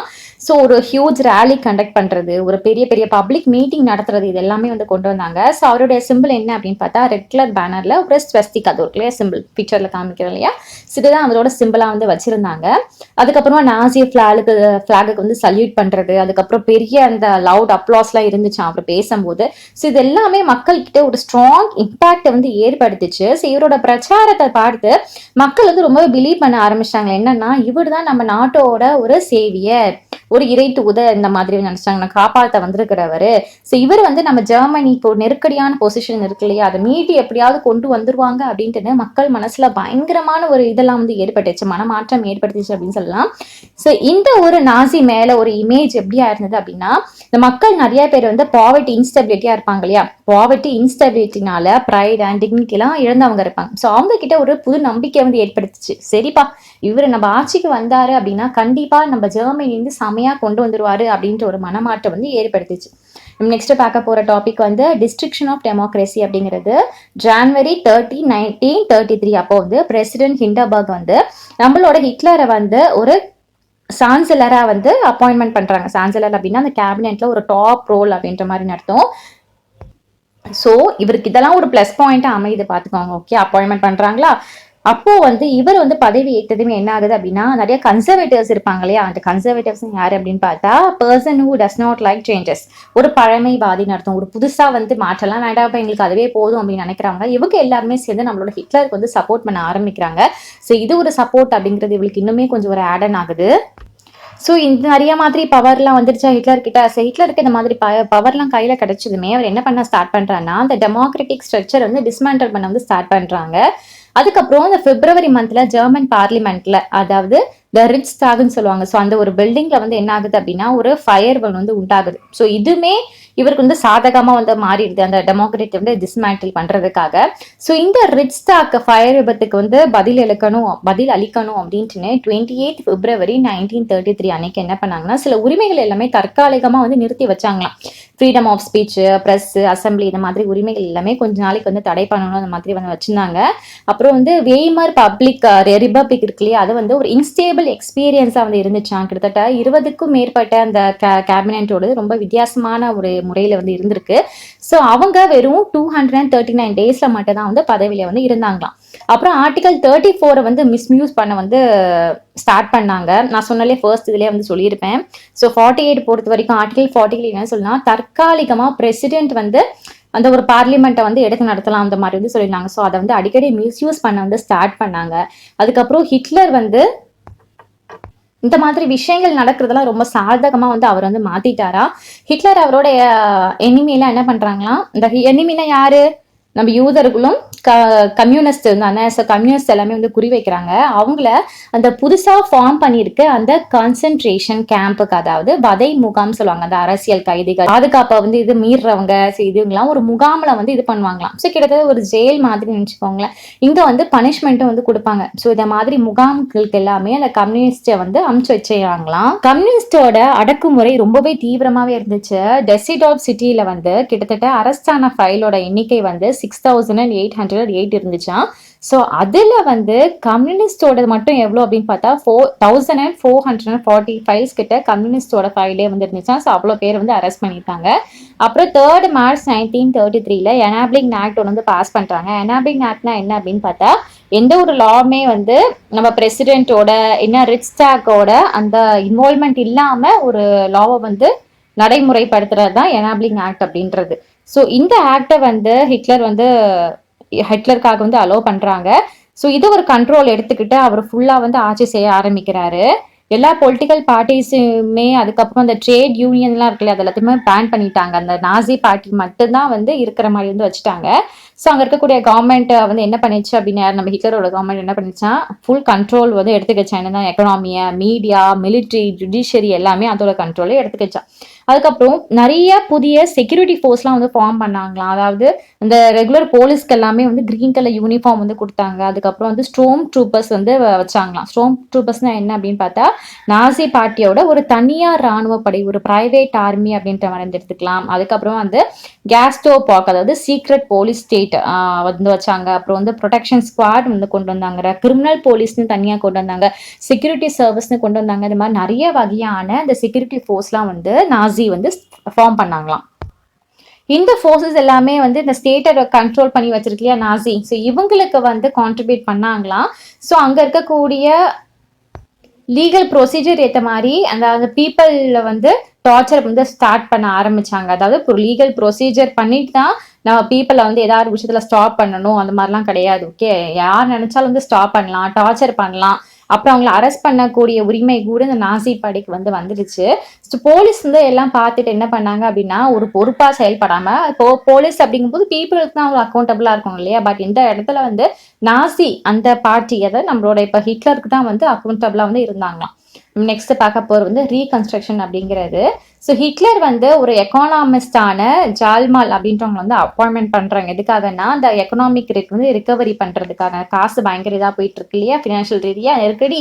ஸோ இதெல்லாமே ரெக்கவர் பண்றதுக்காக, மீட்டி எடுக்கணும் அப்படின்றதுக்காக இவர் தனிப்பட்ட முறையில் வந்து அப்பாயின்மெண்ட் வந்து பண்றாங்க. அதுக்கப்புறம் கொஞ்ச நாள் கழிச்சு என்ன ஆகுது அப்படின்னா, இந்த ஃபுல்லா வந்து இந்த ப்ரொடக்ஷன் வந்து சூப்பரா நடக்குது. ப்ரொடக்ஷன் ஓகே சூப்பரா வந்து நடக்குது. எம்ப்ளாய்மெண்ட் வந்து ப்ரோக்ராம் எல்லாம் வந்து நிறைய கனெக்ட் பண்றாங்களாம். அதுக்கப்புறமா வந்து ஜெர்மன் சூப்பர் ஹைவே வந்து கன்ஸ்ட்ரக்ட் பண்ண வந்து ஸ்டார்ட் பண்றாங்க. அதுக்கப்புறம் வந்து வோல்ஸ் வாகன் கார் இருக்கு இல்லையா, அதை வந்து இவரோட பீரியட்ல தான் வந்து கொண்டு வந்தாங்க. ஸோ இவருக்கு நினைப்பு என்ன பாத்தீங்களா, இப்போ எவ்வளோ நிறைய விஷயம் பண்ணியிருக்காரு இல்லையா. ஸோ இவருக்கு நினைப்பு என்ன அப்படின்னு பார்த்தா, ஜெர்மன் பீப்பிள் வந்து ஒரு அஃபோர்டபுளான ப்ரைஸ்ல கார்ல எல்லாம் போகணும், ஜம்முன்னு போகணும் அப்படின்ட்டு ஒரு வந்து கொண்டு வராங்க. ஸோ அதனால அந்த வோல்ஸ் வாகன் காரை வந்து கிரியேட் பண்ணி அதை வந்து மார்க்கெட்ல வந்து கொண்டு வந்தாரு. அதுக்கப்புறம் இவரோட காலகட்டத்தில் வந்து அந்த ஃபாரின் பாலிசி இந்த திட்டங்கள் எல்லாமே பயங்கரமா ஒரு மைல்ஸ்டோன் மாதிரியே அச்சீவ் வந்து பண்ணிட்டாங்க அப்படின்னு சொல்லலாம். அதுக்கப்புறமா வந்து இந்த லீக் ஆஃப் நேஷனல் இதெல்லாம் வந்து வித்ரா பண்ணாங்க இந்த இயர் ஆஃப் 1933ல. அதுக்கப்புறமா அந்த ரெயின்லேண்ட் இருக்கு இல்லையா, அதை வந்து ஃபர்ஸ்ட் வேர்ல்டு வார்ல வந்து விட்டு போயிடுச்சு, கைவிட்டு போயிடுச்சு. ஆனா மறுபடியும் அதை வந்து ரீஆக்குபைட் பண்றாங்க. எந்த வருஷம் அப்படின்னு பார்த்தா 1936ல வந்து. அதுக்கப்புறம் 1938ல வந்து ஆஸ்திரியா அண்ட் ஜெர்மனில உள்ள ஒன்றுபட்ட ஒரே ஸ்லோகனா தான் வந்து எங்க பார்த்தாலும் முழுகிச்சான். என்ன அப்படின்னு பார்த்தா, one people one empire one leader. யாரு, நம்ம ஹிட்லரை பத்தி தான் ஃபுல்லா வந்து பேசிட்டு இருக்காங்களாம். அப்புறம் ஜெர்மனி மொழி பேசுவாங்க இல்லையா, அந்த மக்கள் எல்லாருமே வந்து இணைக்கிறாங்களாம். எந்த ஊர்ல இருந்து அப்படின்னு பார்த்தா சடன்டன் லேண்ட்ல இருந்து ஆரம்பிச்சு சுகோஸ்லாவியா வரைக்கும் வந்து இணைக்கிறாங்க. அதுக்கப்புறம் இந்த என்டையர் கண்ட்ரி ஃபுல்லாவே வந்து ஒன்னு இணைக்கிறாங்களாம். அதுக்கப்புறமா வந்து ஹிட்லருக்கு வந்து மறைமுகமா இங்கிலாந்து கிட்ட இருந்தும் சப்போர்ட் வந்துச்சு, நேரடியா இல்லாம மறைமுகமா சப்போர்ட் வந்துச்சு. ஏன்னா இங்கிலாந்துமே என்ன நினைச்சது அப்படின்னா, இந்த வேர்சைலன்ஸ் ஒப்பந்தம் வந்து ரொம்ப ஒரு கடுமையானது அப்படின்ற மாதிரி வந்து உணர்ந்தாங்க. அதனால ஒரு அமைதியான முறையில இருந்து சப்போர்ட் பண்ற மாதிரி வந்து இருந்தது. அதுக்கப்புறம் பெரிய அளவிலான அந்த மறுசீரமைப்புக்கு பிறகு அந்த அப்புறம் ஷான்டின் இந்த எச்சரிக்கை வந்து இருந்துச்சு. அந்த எச்சரிக்கை இருந்தாலுமே ஹிட்லர் வந்து அந்த எக்கனாமிக் நெருக்கடி இருக்கு இல்லையா, அதை வந்து சரி செய்யணும் அப்படின்றதுக்காக வாங்கடா சண்டை செய்யலாம், வாங்கடா போர் பண்ணலாம் அப்படின்ற மாதிரி வந்து டிசைட் பண்ண ஸ்டார்ட் பண்ணாங்களாம். அப்புறம் நாசி அந்த ஜெர்மனிக்கு விசுவாசமா இருக்கட்டும், அந்த லாயலா இருக்கக்கூடிய இந்த பார்ட்டிஸ் எல்லாமே யூரோப் ஃபுல்லா வந்து செட் பண்ண வந்து ஸ்டார்ட் பண்ணாங்க. அதுக்கப்புறமா 1940 அந்த எண்ட்ல வந்து ஹிட்லரோட பேரே தெரியாதவங்க இருக்க முடியாது. அவளோட பவர் வந்து அப்படியே இந்த மலை உச்சிக்கு போன மாதிரி, இது பீக் எட்டின மாதிரி அவளோட பவர் வந்து சூப்பரா இருந்துச்சு. இவருக்கு என்ன ஆசை அப்படின்னா, இந்த ஈஸ்டர்ன் யூரோப்பை ஃபுல்லாவே கைப்பற்றணும் அப்படின்னு நினைச்சாங்க. ஏன்னா கைப்பற்றணும் அப்படின்னா அங்க இருக்கக்கூடிய விவசாய நிலங்கள் எல்லாமே இவருக்கு கீழே வந்துடும் இல்லையா. ஸோ ஜெர்மன் மக்களுக்கு அதிகப்படியான சாப்பாடு தேவையும் இருந்தது அப்படிங்கிறனால ஸோ சாப்பாடு எல்லாமே கிடைக்கும், ஸோ லிவிங் ஸ்பேஸும் நிறைய வந்து கிடைக்கும் அப்படின்ற மாதிரி நினைச்சாங்க. ஆனா இந்த விஷயத்துல ஒரு குட்டி தப்பு பண்ணிட்டாங்க. என்ன அப்படின்னா, ஜூன் 1941 இந்த வருஷத்துல சோவியத் யூனியன் வந்து அட்டாக் பண்ண போங்க. இதுதான் அவங்க பண்ண ஒரு பெரிய மிஸ்டேக். ஏன்னா சோவியத் யூனியன் வந்து ரொம்ப ஒரு ஸ்ட்ராங்கான இது அப்படின்னு சொல்லலாம். ஸோ சோவியத் யூனியனையும் பயங்கரமா வந்து அட்டாக் பண்ணுது நம்ம ஜெர்மனியை. ஸோ இந்த சோவியட் ரெட் ஆர்மி வந்து என்ன பண்ணிட்டாங்கன்னா, கடைசியில வந்து ஜெர்மனியை வந்து பேட்டில் ஆஃப் ஸ்டாலின் கார்ட்ல வந்து கைப்பற்றிட்டாங்க. ஓகே, ஃபுல்லா வந்து ஒன் பண்ணிட்டாங்க. ஸோ இதனால சோவியத் ஆர்மி என்ன பண்ணிடுச்சு, அந்த ஜெர்மனி சோல்ஜரை வந்து சேஸ் பண்ணி பெர்லினுக்கே போயிருங்க இந்த மாதிரி வந்து சொல்லிட்டாங்க. இதன் காரணமாக தான் அந்த சோவியத் யூனியன் வந்து அந்த ஈஸ்டர்ன் யூரோப்பை ஃபுல்லாவே நெக்ஸ்ட் 50 இயர்ஸுக்கு வந்து 50 இயர்ஸ்க்கு வந்து கைப்பற்றிட்டாங்களாம். ஸோ இதுதான் ஃபர்ஸ்ட்ல வந்து யூஎஸ்ஏ வந்து இல்லப்பா நான் போருக்குலாம் வரல, நாங்க பாட்டு எங்க வேலையை பார்த்துட்டு இருக்கோம், ஏற்கனவே எங்களுக்கு எக்கனாமிக் ரீதியா பாஸ்ட்ல பயங்கரமான ட்ரபிள் இருந்தது, ஸோ எங்க வேலையை நாங்க பாக்குறோன்ற மாதிரி கொஞ்சம் வந்து யூஎஸ்ஏ வந்து ஒதுங்கி தான் இருந்துச்சான். ஆனா நம்ம ஜப்பான் வந்து என்ன பண்ணிட்டு இருந்ததுன்னா, அப்போ ஜப்பான் அப்படிங்கிறது ஒரு சூப்பரான ஒரு க்ரோவிங் கண்ட்ரி இந்த ஏஷியாலேன்னு சொல்லலாம். ஸோ இதுக்கு நடுவில் என்ன ஆச்சு அப்படின்னா, பிரெஞ்சு வந்து இண்டோ சீனாவை வந்து கைப்பற்றுச்சு. ஸோ ஜப்பான் வந்து பிளான் பண்ணுது என்னன்னா, நம்ம யூஎஸோட அந்த நேவல் பேசிஸ் அந்த கடற்படையை வந்து அந்த கடற்படை தளங்கள் இருக்கும் இல்லையா, அதை வந்து தாக்கல் நடத்துவோம் அப்படின்ட்டுன்னு பேர்ல் ஹார்பர் ஒரு பாம்பு போட்டு பிளாஸ்ட் பண்றாங்க. ஸோ இதை பார்த்துட்டு இருந்த யூஎஸ்ஏ, நாங்க பாட்டு சும்மா தானே இருந்தோம், யாரு வம்பு தும்புக்குமா போகணுமா, இல்ல அப்படின்ட்டுன்னு எங்ககிட்ட நீங்க போர் புரியுறீங்களா, வாங்க பாத்துக்கலாம் அப்படின்ட்டுன்னு இது அப்போதான் வந்து வார்க்குள்ள வந்து என்ட்ரி ஆகுது. இதெல்லாம் செகண்ட் வேர்ல்டு வார் நடந்துட்டு இருக்கு சரியா. ஸோ வார்க்குள்ள என்ட்ரி ஆகுது. ஸோ வார் கடைசி எங்க போய் முடியுது அப்படின்னு பார்த்தா மே 1945ல தான் வந்து முடியுது. ஸோ ஹிட்லர் வந்து அப்போ பயங்கரமா இந்த ஒரு போர்ல வந்து தாக்கு பிடிக்காம ரொம்ப வந்து தாக்கப்பட்டாரு. ஸோ யூஎஸ்ஏ ஃபைனலா என்ன பண்ணிச்சுன்னா, பெரிய ஒரு அட்டாமிக் பாமா ஹீரோஷிமா நாகசாகி ஜப்பான்ல வந்து போடுது. நீ எங்களோட ஆர்பரியா கை வைக்கிற வா அப்படின்ற மாதிரி. அண்ட் இன்னும் அந்த பாம்பு போட்டுச்சு இல்லையா, அந்த ஹீரோஷிமா நாகசாகி இன்னுமே வந்து பேச்சுல வந்து இருக்கு. இப்பவுமே அந்த சரௌண்டிங்ஸ்ல இருக்கக்கூடிய பிறக்கக்கூடிய குழந்தைங்களுக்கு எல்லாமே ஏதோ ஒரு குறை திறன்பாடோட தான் பிறக்கிறாங்க. இந்த மாதிரி நியூஸ்லாம் இருக்கு. அவ்வளோ ஒரு பவர்ஃபுல் எக்கனாமிக் நியூக்ளியர் பாம் அது. ஓகேவா. ஸோ இந்த மாதிரிலாம் பாம்பு போடுது. ஸோ இப்படிதான் இந்த செகண்ட் வேர்ல்ட் வார் அப்படிங்கிறது வந்து இதாகுது. ஸோ இந்த இன்சிடென்ட்க்கு அப்புறமா தான் நம்ம ஸ்டோரியோட ஸ்டார்டிங்ல பார்த்தோம்ல, ஒரு 11 வயசு பையன் ஒரு பெட் மேல படுத்துட்டு அவங்க அப்பா வந்து இறந்து போனாங்க சூசைட் பண்ணிக்கிட்டு. ஸோ இந்த கதையெல்லாம் இதுக்கு அப்புறமா தான் வருது. ஓகேவா? ஸோ இதுல இருந்து அப்படியே வந்து ஸ்டார்டிங்ல இருந்து அதுக்கப்புறமா தான் நம்மளோட ஹிட்லர் வந்து தலைமறை வராரு, ஹிட்லர் வந்து இறக்குறாங்க, அதெல்லாம் இன்னும் வந்து பார்க்க போறோம். ஓகேவா? நெக்ஸ்ட் பார்க்க போற டாபிக் வந்து நாசி வேர்ல்டு வியூ. ஓகே, நாசியை பொறுத்த வரைக்கும் இந்த உலகத்தை எப்படி பாக்குது அப்படின்னு பார்க்கலாம். நாசியோட அந்த கிரைம்ஸ் பிலீஃப்ஸ் வந்து பத்தி நம்ம வந்து கண்டிப்பா தெரிஞ்சுக்கணும். தெரிஞ்சாதான் அவங்க ஏன் இப்பெல்லாம் பண்ணாங்க அப்படின்ட்டு அதுக்கு ஒரு காரணத்தை வந்து சொல்றாங்க. தெரிஞ்சுக்க வேண்டிய நமக்கு அவசியமா இருக்கு. சரியா? ஸோ ஹிட்லரோட நாசி வந்து ஒரு ஐடியாலஜி வந்து மீன் பண்றாங்க. என்னன்னா அஸ் பேஸ்ட் ஆன் ரொம்ப ஸ்ட்ரிக்ட் தான் இருக்கணும் இந்த ரேஷியல் ஹைரார்கி அப்படிங்கிறது அப்படின்னு மாதிரி சொல்றாங்க. அதாவது கடுமையான ஒரு இணை வரிசை வந்து இனத்தை வந்து வரிசைப்படுத்த வைக்கிறாங்களாம். அதாவது இந்த ஹேர் கலரை வச்சு ஹேர் கலர் வந்து பிளாண்டா இருந்துச்சுன்னா அந்த இளஞ்சிவப்பு கலர்ல இருந்துச்சு, அதுக்கப்புறம் ப்ளூ ஐ எல்லாம் இருந்துச்சு அவங்கன்னா அவங்கதான் வந்து நார்மேடிக் ஆரியன்ஸ் அப்படின்றாங்க. அவங்கள வந்து அந்த தரவரிசை பட்டியல்ல வந்து இந்த லிஸ்ட் ஆஃப் வச்சிருக்காங்களே ஓகே ஜாதி, அதுல வந்து முதல் பிளேஸ்ல வந்து இவங்களுக்கு கொடுத்துறாங்க ஆரியன்ஸ் அப்படின்றவங்களுக்கு. ஸோ இவங்க தான் ஒரு சுப்பீரியர் ரேஸ் மாதிரி அப்படின்னு அவங்க கன்சிடர் பண்றாங்க. இவங்க தான் ஒரு உயர்ந்த சாதி மாதிரி அவங்க வந்து நினைக்கிறாங்க. ஸோ பாட்டம்ல பார்த்தா இப்போ ஒரு 10 பேர் இருக்காங்கன்னா முதல் பிளேஸ் ஆரியனுக்கு கொடுத்தாச்சு. இப்போ 10வது பிளேஸ் என்ன அப்படின்னு பார்த்தா ஜூஸ் இன மக்களுக்கு. ஓகேவா? ஸோ இவங்கெல்லாம் வந்து இந்த தாழ்ந்த ஜாதி அப்படிங்கிற மாதிரியும் இவங்க தான் ஒரு மெயின் எனிமி ஆரியன்ஸ்க்கு அப்படிங்கிற மாதிரியும் ஒரு சூப்பரா ஒரு இது ஒன்று வந்து கொண்டு வராங்க.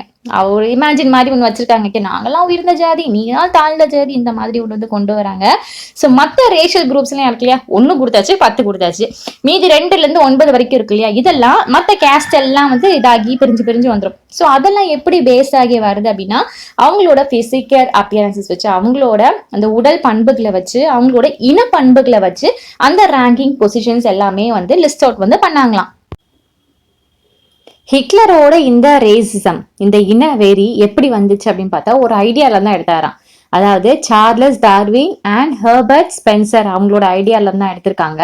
ஸோ சார்லஸ் டார்வின் இதை பத்தி ஒரு கான்செப்ட் வந்து இன்ட்ரோ பண்றாங்க. என்ன கான்செப்ட்னா எவல்யூஷன் அண்ட் நேச்சுரல் செலக்ஷன் அப்படிங்கிறது, பரிணாமம் இயற்கை தேர்வு அப்படிங்கிறது. ஸோ இதுல என்ன எக்ஸ்பிளைன் பண்ணுவாங்கன்னா டெவலப்மெண்ட் ஆஃப் லிவிங் திங்ஸ், உயிரினங்கள் வந்து எப்படி வளர்ச்சி அடையுது இதை பத்தி வந்து விளக்கி சொல்றது.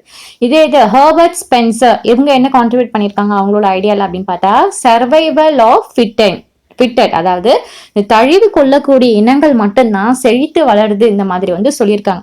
பட் டார்வினும் சரி நம்மளோட ஸ்பென்சரும் சரி இவங்க 2 பேருமே அந்த நேச்சுரல் செலக்ஷன்ல ஹியூமன் இன்வென்ஷனை பத்தி எதுவுமே சொல்லவே இல்லையா. அவங்க சொன்னது வேற ஒரு பரிணாம வளர்ச்சி, வேற ஒரு எவல்யூஷன் தான். ஆனா இந்த கருத்தை வந்து இந்த இனவெறி பிடிச்ச சிந்தனையாளர்கள் தவறான முறையில வந்து பயன்படுத்திட்டாங்களாம். அதை வச்சு மக்களை வந்து ஆச்சரியவும் ஸ்டார்ட் பண்ணாங்க. அதுல ஒருத்தர் தான் நாசி படையசின்னு நம்மளோட ஹிட்லர். ஸோ நாசில இதை ரொம்ப பிலீவ் பண்ணாங்களா, என்னன்னா அது ஸ்ட்ராங்காவே இதை வந்து இந்த ரேஸ் இந்த இனவெறியை பத்தி வந்து எடுத்துக்கிட்டாங்களாம். ஸோ இவங்க என்ன நினைச்சாங்க அப்படின்னா அந்த ஸ்ட்ராங்கா இருக்கக்கூடிய அந்த ரேஸ் தான் ஓகே, அந்த ஸ்ட்ராங்கா இருக்கக்கூடிய அதாவது அவங்க மேல் இனம் சொல்றாங்களே உயர்ந்த ஜாதின்னு சொல்லக்கூடியது மட்டும்தான் வந்து ஸ்ட்ராங்கு, அது மட்டும் தான் இந்த சர்வே ஆகணும், இந்த வீக்கன் செக்ஷன்ல இருக்கிறதெல்லாம் கண்டிப்பா அழியணும் அப்படின்ற ஒரு பொய்யான ஒரு தேவையே இல்லாத ஒரு பிலீஃபை தான் வந்து நம்பிட்டு இருந்தாங்களாம். ஸோ அவங்க என்ன பண்ணாங்க அப்படின்னா அந்த ஆரியன் ரேஸ் தான் இருக்கிறதே ரொம்ப ஸ்ட்ராங், மீதி இருக்கிறது எல்லாமே வந்து பியூரிட்டி இல்லாம இருக்கிறது, அது உலகத்துக்கு வந்து அது தீங்கானது, அது நம்ம அழிச்சே ஆகணும் அப்படின்ற ஒரு பொய்யான நம்பிக்கைக்குள்ள, ஒரு சம்மந்தமே இல்லாத ஒரு நம்பிக்கைக்குள்ள வந்து நம்பிட்டு இருந்தாங்களாம். ஸோ ஹிட்லரோட ஐடியாலஜியும் என்னவா இருந்துச்சு அப்படின்னா லிபன்ஸ்ட்ரம் பத்தி தான். அதாவது இந்த நேஷனல் வந்து பிலீவ் பண்ணது ஒரு நேச்சுரல் டெவலப்மெண்ட் தான் வேணும், ஸோ அதுதான் பில்டப் பண்ணணும், அந்த உலகம்ல வந்து அதுதான் வந்து லிவிங் திங்கா வாழ முடியும். ஸோ இதே மாதிரி இவரும் இந்த பிலீவை வந்து நம்பிட்டு இருந்தாங்களாம். ஸோ இவர் வந்து என்ன நினைச்சாருன்னா ஒரு புதிய டெரிட்டரியஸ் வந்து நிறைய வந்து உண்டாக்கணும். அது இவரோட மெயின் ஏமா என்ன இருந்துச்சுன்னா ஜெர்மனை வந்து நம்ம இன்னும் எக்ஸ்பேண்ட் பண்ணணும், அதோட பார்டரை இன்னும் இந்த ஈஸ்ட் வாட் சைட்ல வந்து விரிவுபடுத்தணும் அப்படின்ற மாதிரி நினைச்சாங்க. அப்போதான் நிறைய ஜெர்மனிக்குல வந்து இங்க தங்க வைக்க முடியும் அப்படின்னு நினைச்சாங்க. ஸோ இதுக்கு முதல் இதா போலந்து தான் வந்து டெஸ்ட் கிரவுண்டா வந்து இவரோட ஐடியால வந்து ஸ்டார்ட் பண்ணாராம். ஸோ இவரை பொறுத்த வரைக்கும் போலாண்ட் அப்படிங்கிறது ஒரு லெபார்டரி மாதிரி ஆயிடுச்சு, ஒரு எக்ஸ்பெரிமெண்ட் பண்ற இடமா ஆயிடுச்சான்.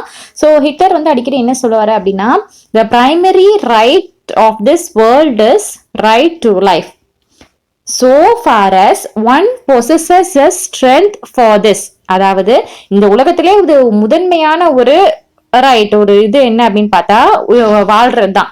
ஆனா இந்த வாழ்றது அப்படின்ற போது அந்த ஒரு வலிமை கொண்ட ஒரே ஒரு இது மட்டும் தான் இருக்கு, அதான் நம்மளோட ஜெர்மன் அப்படின்னு மாதிரி வந்து சொல்றாங்க. வேற யாருமே இந்த உலகத்துல வாழ்றதுக்கு தகுதி இல்லாதவங்க அப்படின்ற மாதிரி வந்து சொல்றாங்க. உலகத்தை ஆட்சி செய்யக்கூடிய ஒரு இது பவர் யார்கிட்ட இருக்கு, ஒரு ஸ்ட்ராங் யார்கிட்ட இருக்குன்னா ஜெர்மன் கிட்ட தான் இருக்குன்னு அவர் அப்படியே கண்மூடித்தனமா வந்து நம்புறாரு. நெக்ஸ்ட் பார்க்க போற டாபிக் வந்து எஸ்டாப்ளிஷ்மெண்ட் ஆஃப் ரேஷியல் ஸ்டேட் அப்படிங்கிறது. இவர்கிட்ட பவர் இப்ப நிறைய வந்துருச்சு இல்லையா? ஸோ இப்ப அதனால இந்த நேசிஸ்லாம் என்ன பண்றாங்க அப்படின்னா, இந்த ஒரு இதுல வந்து பியூர் ஜெர்மன் மட்டும் தான் இருக்கணும். இந்த மாதிரி அந்த சொசைட்டி தான் பில்டப் பண்ணணும்னு நினைக்கிறாங்க. இப்ப தேவையில்லாம அன்டிசைரபிளா இருக்கவங்கலாம் நம்ம இப்ப ரிமூவ் பண்ணிடணும் அப்படின்னு நினைக்கிறாங்க. ஸோ அதுக்கப்புறமா அதுவும் இந்த ஜெர்மன் நம்ம ஊர்ல இருக்காங்களே, அந்த ஜெர்மனும் எப்படிப்பட்டவங்களா இருக்கும்னா, ரொம்ப பியூர் அண்ட் ஹெல்த்தியா இருக்கணுமா. அதாவது இப்ப யாராவது ஒருத்தவங்க வந்து ஒரு மென்டல் ரீதியாவோ, ஒரு மன ரீதியாவோ, ஒரு உடல் ரீதியாவோ, உடல் ஊனமுற்றவங்கன்னு சொல்லுவாங்க இல்லையா? ஸோ அவங்களாம் இருந்துச்சு அப்படின்னா, இந்த ஜெர்மன் நாட்டுல இருக்க அவங்க தகுதி கிடையாது. அவங்களாம் அன்ஃபிட் அப்படின்ற மாதிரி வந்து சொல்லுவாங்களாம். ஸோ இவங்க ஒரு ப்ரோக்ராம் வந்து கொண்டு வராங்க. இத்தான்சியா ப்ரோக்ராம் அப்படின்ற மாதிரி. ஸோ இந்த ப்ரோக்ராம் பொறுத்த வரைக்கும் அவங்க ஜெர்மன் சிட்டிசனாலுமே இருந்தாலுமே சரி, அவங்க ஒரு மென்டல் ரீதியாவோ பிசிக்கல் ரீதியாவோ அன்ஃபிட்டா இருந்தாங்கன்னா அவங்கள வந்து கில் பண்ணிடுவாங்களாம். சரியா? அதுக்கப்புறமா நாசிஸோட டார்கெட் வந்து நம்ம ஜூஸ் அப்படின்னு அடிக்கடி சொல்றோம் இல்லையா? ஜூஸ் அவங்களோட மெயின் டார்கெட். பட் ஜூஸ் மட்டுமே அவங்களோட டார்கெட் அப்படின்னு கிடையாது. ஸோ மற்ற இனங்கள் மேலேயும் இவருக்கு ரொம்ப பிடிக்காம தான் இருந்திருக்கு. எக்ஸாம்பிள் வந்து ஜிப்சிஸ் அப்படின்றது, பிளாக் பீப்புள் மேல, ரஷ்யா மேல, போல்ஸ் மேல, ஸோ இந்த இனத்த மக்களுக்கு மேல கூட இவருக்கு வந்து ஒரு நம்பிக்கை அப்படின்றது வந்து கிடையாது. ஸோ இந்த குரூப்ஸ் எல்லாமே ரொம்ப மிஸ்ட்ரீட் பண்ணாங்களாம். அவங்கள வந்து ரொம்ப ஒரு அடிமை வேலைக்கு வந்து ஒரு ஹார்டா லேபர் வேலைக்கு வந்து அமுச்சு வச்சாங்களாம். அங்க வேலைக்கு போனதுமே நிறைய பேர் வந்து ரொம்ப ஓவர் ஒர்க்னாலுமே சரி, பசியின் காரணமாக நிறைய பேர் வந்து இறந்தும் போயிருக்காங்க. ஸோ ஜூப்ஸ் ஆனா மோஸ்ட் டார்கெட் குரூப் எது? ஜூப்ஸ் தான். ஜூப்ஸ் தான். சரியா? ஹிட்லர் பொறுத்த வரைக்கும். ஸோ இந்த ஒரு ஜூஸ் இன மக்கள் மேல, இந்த யூதர் இன மக்கள் மேல வெறுப்பு அப்படிங்கிறது எந்த அளவுக்கு இருந்துச்சு அப்படின்னா, ஹிட்லர் வர காலத்துக்கு முன்னாடியே இருந்துச்சு ஜெர்மன்ல. அது எதுக்காக அப்படின்னு பார்க்கும்போது, அந்த கிறிஸ்டியானிட்டிலாம் ரொம்ப ஸ்ட்ராங்கா பிலீவ் பண்ணுவாங்க இல்லையா? அதனாலதான். ஸோ கிறிஸ்டியன்ஸ்லாம் என்ன நினைச்சாங்க அப்படின்னா, ஒரு பொய்யான ஒரு பிளேமை வந்து அவங்க மேல வச்சாங்களாம். இந்த கிறிஸ்து இருக்காங்க இல்லையா? அவங்க கொலை பண்ணதுக்கு காரணமே நம்ம இந்த யூதர்கள் தான். ஸோ இவங்கள வந்து இந்த லேண்டை விட்டு வெளியே அனுப்பணும் அப்படின்ற ஒரு கோவத்துல இருந்தாங்க. பட் நம்மளோட ஹிட்லர் வந்து இன்னும் ஒரு படி வந்து மேல வந்து போயிட்டாங்க. ஸோ அந்த கிறிஸ்டினாட்டி அந்த இது பண்ணிருக்கும் போது அந்த யூதர்கள் மேல வந்து ரொம்ப பொய்யான அக்யூசேஷன் வச்சாங்க இல்லையா? ஸோ அப்ப என்ன பண்ணாங்களா, அவங்க இருக்கக்கூடிய ஏரியாவை விட்டு வேற ஒரு ஏரியாவுக்கு வந்து மூவ் ஆன் பண்ண வச்சாங்களாம். அந்த ஏரியா பேர் வந்து ஹீட்டாஸ் அப்படிங்கிறது. ஸோ அது எப்படி இருந்ததுன்னா, அங்க அடிக்கடி அட்டாக் நடக்கும். மறுபடியும் அந்த இடத்துல வச்சு மறுபடியும் அவங்களோட ஹோம்ஸை வீட்டை விட்டு வெளியே வந்து ஃபோர்ஸ் பண்ணி தள்ளுவாங்களாம். ஆனா ஹிட்லரோட நினைப்பு எதுக்காக இந்த யூதர்கள் மேல எதுக்காக ஒரு கோவம் அப்படின்னு பார்த்தா, இவர் என்ன நினைக்கிறாருன்னா, இந்த மக்களை வந்து அவங்களோட அந்த நம்பிக்கையில இருந்து கிறிஸ்டியானிட்டிக்கு மாறினா மட்டும் இந்த ஜூஸோட ப்ராப்ளம் வந்து சேராது. ஒட்டு மொத்தமாவே இந்த யூதர் இன மக்களை, ஒட்டு மொத்தமாவே இந்த ஜூஸ் இன மக்களை வந்து நம்ம ஒழிச்சே ஆகணும், எலிமினேட் பண்ண ஆகணும் அப்படின்ற மாதிரி வந்து சொல்லியிருந்தாங்க. அதுக்கப்புறம் ஃப்ரம் 1933லேருந்து 1938 வரைக்கும் நம்ம நாசிஸ்ட் வந்து என்ன பண்ணாங்க அப்படின்னு பார்க்கலாம். அந்த ஜூஸ் இன மக்களை வந்து ரொம்ப பயம்படுத்தி அவங்களை தனிமைப்படுத்தி வச்சாங்களாம். அவங்கக்கிட்ட இருக்கக்கூடிய வெல்த் ரைட்ஸ் எல்லாத்தையுமே வந்து பறிச்சாங்களாம். அவங்க வந்து ஜெர்மனி விட்டு நீங்க வெளியேறணும் அப்படின்னு ரொம்ப ஃபோர்ஸ் வந்து பண்ணாங்களாம். இது வந்து கிட்டத்தட்ட ஒரு 38 வரைக்கும். இப்போ 1939லேருந்து 45 வரைக்கும் என்ன ஆச்சு அப்படின்னா, இன்னுமே வயலண்ட் ஆயிட்டாங்களாம். அவங்க எல்லாரையுமே கொண்டு போய் ஸ்பெசிஃபிக்காக ஒரு ஏரியாவில் வச்சு நிறைய பேரை வந்து அந்த கேஸ் சாம்பர்ல வச்சு கொலை கூட வந்து பண்ணியிருக்காங்க. அது எஸ்பெஷலாக எந்த இடத்துல நிறைய நடந்துச்சுன்னா, போலாண்ட் அந்த ஊர்ல வந்து நிறையவே நடந்துச்சு. ஸோ இந்த வார்லலாம் மறுபடியும் இந்த இன்னவெறி அப்படிங்கிறது என்ன ஆச்சுன்னா, அவங்கள எப்படியாவது மர்டர் பண்ணணும் அப்படின்னு இன்னும் கட்டத்துக்கு வந்து மேலே வந்து தொலைச்சு. ஸோ மறுபடியும் மாஸ் கில்லிங், ஒரு லட்சக்கணக்கான மில்லியன் கணக்கான மக்களை வந்து கொலை பண்ணி போட்டுறதா நம்மளோட நாசி ரூல் வந்து இருந்தது. ஸோ போலாண்ட் வந்து இந்த கட்டத்துல வந்து ரெண்டா டிவைட் ஆகுது. ஸோ நார்த் வெஸ்டர்ன் போலாண்ட் வந்து நம்ம ஜெர்மனி பக்கம் வந்து போயிடுச்சு. ஸோ அங்க இருந்த மக்கள் எல்லாமே ஃபோர்ஸா அவங்களோட வீட்டு விட்டு வெளியேறி அந்த பிளேசஸ் எல்லாத்தையுமே நம்மளோட ஹிட்லர் வந்து ஜெர்மன் ஆளுங்களுக்கு கொடுத்துட்டாங்க. இன்னும் மீதி போல்ஸ் இருப்பாங்க இல்லையா? ஸோ அவங்க எல்லாரையுமே வேற ஒரு பிளேஸ்க்கு வந்து அமுச்சு வச்சுட்டாங்க. எந்த ஏரியா அப்படின்னு பார்த்தா ஜென்ரல் கவர்மெண்ட் ஏரியா அப்படின்ற மாதிரி அமுச்சு வச்சுட்டாங்க. ஸோ அங்க போய் மிருகத்தை விட கேவலமா வந்து நடத்துறாங்களாம். ஸோ அங்க படிச்ச போல்ஸ் சில பேர் இருப்பாங்களே, படிச்ச மக்கள் அந்த போலாண்ட்ல இருப்பாங்க இல்லையா? அவங்க எல்லாரையுமே வந்து நிறைய கணக்குல கொன்னே போட்டாச்சு. நீ என்னடா படிச்சிருக்க ஏன் முன்னாடி அப்படின்ற மாதிரி கொன்னே போட்டுட்டாங்களாம். ஸோ அந்த நாசியோட கண்ட்ரோல் அப்படிங்கிறது நாளுக்கு நாள் யாருமே கட்டுக்கடங்காம ரொம்ப அதிகமாவே தப்பு பண்றது அப்படின்னு போயிட்டு இருந்தது. அப்புறம் இந்த பாலிஷன் குழந்தைகள்லாம் இருப்பாங்க இல்லையா? ஸோ அவங்க வந்து யாரெல்லாம் பார்க்கறதுக்கு நல்லா வெள்ளை வெள்ளைன்னு ஒரு ஆரியன் மாதிரி இருக்காங்களோ அவங்கெல்லாம் அந்த ஜெர்மன் பீப்புள் வந்து அவங்கள ஃபேமிலியில எடுத்துட்டு போயிட்டாங்களாம். ஸோ எடுத்துட்டு போய் மட்டும் இல்லாம அங்க நிறைய அந்த ரேஷியல் டெஸ்ட் எல்லாமே நடக்கும். அந்த இனத்துக்கு உண்டான டெஸ்ட் எல்லாமே ஒரு சிலர் நடத்திருக்காங்க. அதுல பாஸ் ஆன பிள்ளைங்க எல்லாத்தையுமே அந்த ஃபேமிலிஸ் வந்து மேற்கொண்டு வளர்க்க ஆரம்பிப்பாங்க. இதுல ஒருவேளை பாஸ் ஆகாம கேட்கிற கேள்விக்கோ சம்திங் ஏதாவது ஒரு டெஸ்ட் வைப்பாங்கன்னு வச்சுக்கோங்களேன். சொல்ல ஃபெயில் ஆயிட்டாங்க அப்படின்னா அவங்க வந்து ஆர்ஃபனேஜுக்கு வந்து அனுப்பிச்சு வச்சிருவாங்க. நிறைய குழந்தைங்க இறந்தும் வந்து போயிருக்காங்க. போயிருக்காங்களாம். ஸோ இந்த ஜென்ரல் கவர்மெண்ட் ஏரியா இருக்கு இல்லையா, இங்க வந்து நிறைய இந்த கேஸ் சாம்பர்ஸ்லாம் நிறைய இருக்குமா. அது வந்து மக்கள் வந்து கொலை பண்றதுக்காகவே இந்த கேஸ் சாம்பர்ஸ்லாம் வந்து உருவாக்கியிருக்காங்க. ஸோ இந்த கேஸ் சாம்பர்ல மில்லியன் கணக்கான ஜூஸ் மக்கள் வந்து இறந்து போயிருக்காங்க. நம்ம நெக்ஸ்ட் பார்க்க போற டாபிக் வந்து யூத் இன் நாசி ஜெர்மனி அப்படிங்கிறது. ஹிட்லரோட மெயின் ஏமே என்னவா இருந்தது அப்படின்னா, ஒரு பவர்ஃபுல் நாசி சொசைட்டியை வந்து நம்ம கொண்டு வரணும் அப்படின்றதா இருந்துச்சு. ஸோ அதுக்காக என்ன பண்ணாங்கன்னா, சில்ட்ரன்ஸ்க்கு வந்து அதிகப்படியான டீச்சிங் எல்லாமே வந்து கொடுத்தாங்களாம். இப்போ ஸ்கூல்ல என்ன மாதிரி ஒரு மாற்றங்களை ஏற்படுத்துச்சு அப்படின்னு பார்க்கலாம். ஸோ அந்த அரசியல் ரீதியா நம்ப முடியாத அந்த நினைச்ச அந்த ஜீவ்ஸ் இருக்காங்க இல்லையா, ஸோ அவங்களும் அந்த அதோட டீச்சர்ஸ் அந்த ஜீவ்ஸ் இனத்த குழந்தைகள் எல்லாரையுமே வச்சு இந்த ஸ்கூல் எல்லாமே வந்து கிளீன் பண்ணாங்களாம். அதுக்கப்புறமா அந்த சில்ட்ரன்ஸே வந்து இனத்தால வந்து பிரிச்சு வச்சாங்க. நீ வந்து இந்த இனம் நீ வந்து படிக்கக்கூடாது, நீ இந்த இடம் ஆரியன் இனம் எல்லாமே படிக்கலாம், அந்த மாதிரி இந்த மாதிரி ஒரு பிரிவை வந்து கொண்டு வந்தாங்க. இந்த ஜூஸ் சில்ட்ரன் எல்லாமே அதுக்கப்புறமா அன்டிசேரபிள் சில்ட்ரன், அதாவது ஒரு பிசிக்கலா முடியாம இருப்பாங்க இல்லையா, ஸோ அதுதான் வந்து அன்டிசேரபிள் சில்ட்ரன் சொல்லுவாங்க. ஸோ அவங்க எல்லாரையுமே சரி அந்த ஸ்கூலை விட்டு வெளியேற்றினாங்களாம். நீங்களாம் படிச்சு என்ன பண்ண போறீங்க அப்படின்ற மாதிரி வந்து வெளியேற்றிட்டாங்க. 1940 அந்த டைம்ல எல்லாமே இந்த மாதிரி குரூப்ஸ் எல்லாம் வெளியே அனுப்புனாங்க இல்லையா, இவங்க எல்லாரையும் சேர்த்து வச்சு கேஸ் சாம்பர்ல போட்டு கில் பண்ணிட்டாங்களாம். இப்போ ஒரு நார்மல் ஸ்கூல் இப்படி ஒரு மாற்றம் வந்து உண்டாச்சு. இப்போ இதே இது இந்த நாசி எல்லாம் படிப்பாங்க இல்லையா, ஸோ அந்த ஸ்கூலிங் எப்படி இருந்தது அப்படின்னு பார்க்கலாம். ஸோ டெக்ஸ்ட் புக் எல்லாமே ரீரைட் நிறைய வந்து பண்ண ஆரம்பிச்சாங்களாம். ஸோ எந்த மாதிரி டாபிக்ஸ் ரிலேட்டடாக கொண்டு வந்தாங்க அப்படின்னு பார்த்தா, அந்த நாசி இனம் சார்ந்த அந்த ஐடியாஸ் எல்லாமே சப்போர்ட் பண்ணுற மாதிரி சாப்டர்ஸ், அதோட ஐடியாஸ் எல்லாமே வந்து கொண்டு வந்தாங்க. அதுக்கப்புறம் இந்த இனம் சார்ந்த சயின்ஸ் எல்லாமே வந்து இன்ட்ரடியூஸ் வந்து பண்ணாங்களாம். அப்புறம் ஒரே மாதிரியான இந்த ஜூஸ் பத்தின அந்த நெகட்டிவ் வந்து சொல்லிக் கொடுக்குற மாதிரி நிறைய லெசன்ஸ் இருந்துச்சான். ஈவன் மேக்ஸ் லெசன்ஸ்ல கூட இந்த மாதிரி அந்த நெகட்டிவ் ஷேட் வந்து அதிகமாக இருந்துச்சான். அப்புறம் இந்த சில்ட்ரன்ஸ்க்கெல்லாம் முறையாக எது சொல்லி கொடுத்தாங்கன்னா, நீங்கள் எல்லாரும் கண்டிப்பாக லாயலாக இருக்கணும், ரொம்ப ஒபீடியண்ட்டாக இருக்கணும், இந்த மாதிரி விஷயம்லாம் சொல்லி கொடுத்தாங்க. அதுக்கப்புறம் வந்து ஜூஸோட அந்த கெட்ட விஷயங்களை மட்டும் ஒரு நெகட்டிவ் இம்பாக்டை வந்து ஒரு ஹேட்டை வந்து விதிக்கிற மாதிரி லெசன்ஸ் எல்லாமே வந்து சொல்லி கொடுத்தாங்களாம். அதுக்கப்புறம் வந்து ஹிட்லரை வந்து சிலை வடிவம் வந்து எப்படி வடிக்கிறது, இந்த மாதிரி விஷயங்கள் எல்லாமே வந்து சொல்லி கொடுத்துருக்காங்க. ஸோ ஸ்போர்ட்ஸ்லையுமே வந்து ஈடுபட வச்சிருக்காங்க. ஆனால் அந்த ஸ்போர்ட்ஸுமே எப்படி அந்த குழந்தைங்களுக்கு வந்து கத்துத்தரப்பட்டது அப்படிங்கும்போது ரொம்ப வயலன்ஸா ரொம்ப அக்ரெசிவான ஒரு அதான் வந்து புகுத்துனாங்களாம். அதுக்கப்புறம் ஹிட்லர் வந்து ரொம்ப ஸ்ட்ராங்கா பிலீவ் பண்ணார் என்னன்னா, குழந்தைங்களுக்கு வந்து அது முக்கியமா ஆம்பளை பசங்களுக்கு வந்து பாக்ஸிங் அப்படிங்கிறது ரொம்ப இம்பார்ட்டன்ட். ஏன்னா பாக்ஸிங் ஒருத்தவங்க பண்ணாங்க அப்படிங்கும்போது அவங்க ஸ்ட்ராங்காகவும் ரொம்ப மஸ்குலைனாகவும் இருப்பாங்க, இந்த மாதிரிலாம் வந்து சொல்லி நினைச்சிட்டு இருந்தாங்களாம். அதுக்கப்புறம் இந்த யூத் ஆர்கனைசேஷன்லாம் எப்படி இருந்தது அப்படின்னு பார்க்கலாம். ஸோ நாசியில் இந்த யூத் குரூப்ல இருக்காங்க இல்லையா, அதாவது கண்டிப்பாக பாய்ஸ் 10 வயசுக்கு மேலே வந்துச்சுனாவே நம்மளோட ஹிட்லரோட யூத்தில் வந்து ஜாயின் பண்ணும் அப்படிங்கிறது ஒரு மேண்டேட்ரியாகவே வந்து வந்துருச்சு. ஸோ மோஸ்ட்லி இந்த 14 வயசுக்கு மேலெல்லாம் வந்துட்டாங்க அப்படிங்கும்போது மெயின் ஃபோக்கஸ் எதை பற்றி இருக்குன்னா, வார் பற்றின எல்லா ரூல்ஸ் அண்ட் ரெகுலேஷன்ஸ், வாருக்கு போன என்ன மாதிரி விஷயங்கள்லாம் நடக்கும், ஸோ அங்கே நடக்கக்கூடிய விஷயங்கள் எல்லாமே வந்து சொல்லிக் கொடுக்க ஸ்டார்ட் பண்ணுவாங்க. அப்புறம் அக்ரெஷன்ஸாக எப்படி இருக்கணும், ரொம்ப அக்ரெசிவாக இருக்கணும் அப்படின்ற மாதிரிலாம் வந்து ஸ்டார்ட் பண்ணிடுவாங்களாம். அதுக்கப்புறம் இந்த நாசிசம் வந்து இந்த டெமோக்ரஸி அப்படிங்கிற விஷயத்தை ரிஜெக்ட் பண்ணிடுச்சு இல்லையா, ஸோ அதை பற்றி வந்து சொல்லி கொடுப்பாங்க. அதுக்கப்புறமா ட்ரைனிங் முடிஞ்சதுமே அந்த யூத் எல்லாருமே அந்த லேபர் சர்வீஸ்க்கு, மிலிட்ரிக்கு, இல்லைன்னா அந்த நாசி ஆர்கனைசேஷனுக்கு வந்து அனுப்பிச்சு வச்சிருவாங்களாம்.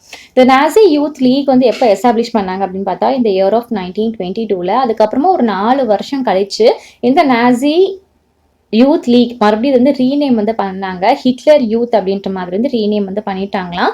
ஸோ மற்ற யூத் ஆர்கனைசேஷன்லாம் இருக்கும் இல்லையா, ஸோ அது எல்லாத்தையுமே வந்து கலைச்சிட்டாரு. அப்புறம் பொலிட்டிக்கல் பார்ட்டியவே கலைச்சாரு. ஸோ இது கலைக்கிறது ஒன்றும் பெருசு கிடையாது இல்லையா. ஸோ அந்த யூத் மற்ற இருக்கக்கூடிய அந்த யூத் ஆர்கனைசேஷன் எல்லாமே கலைச்சிட்டு நிறைய விஷயங்களை வந்து பேண்டும் வந்து பண்ணிட்டாங்களாம்.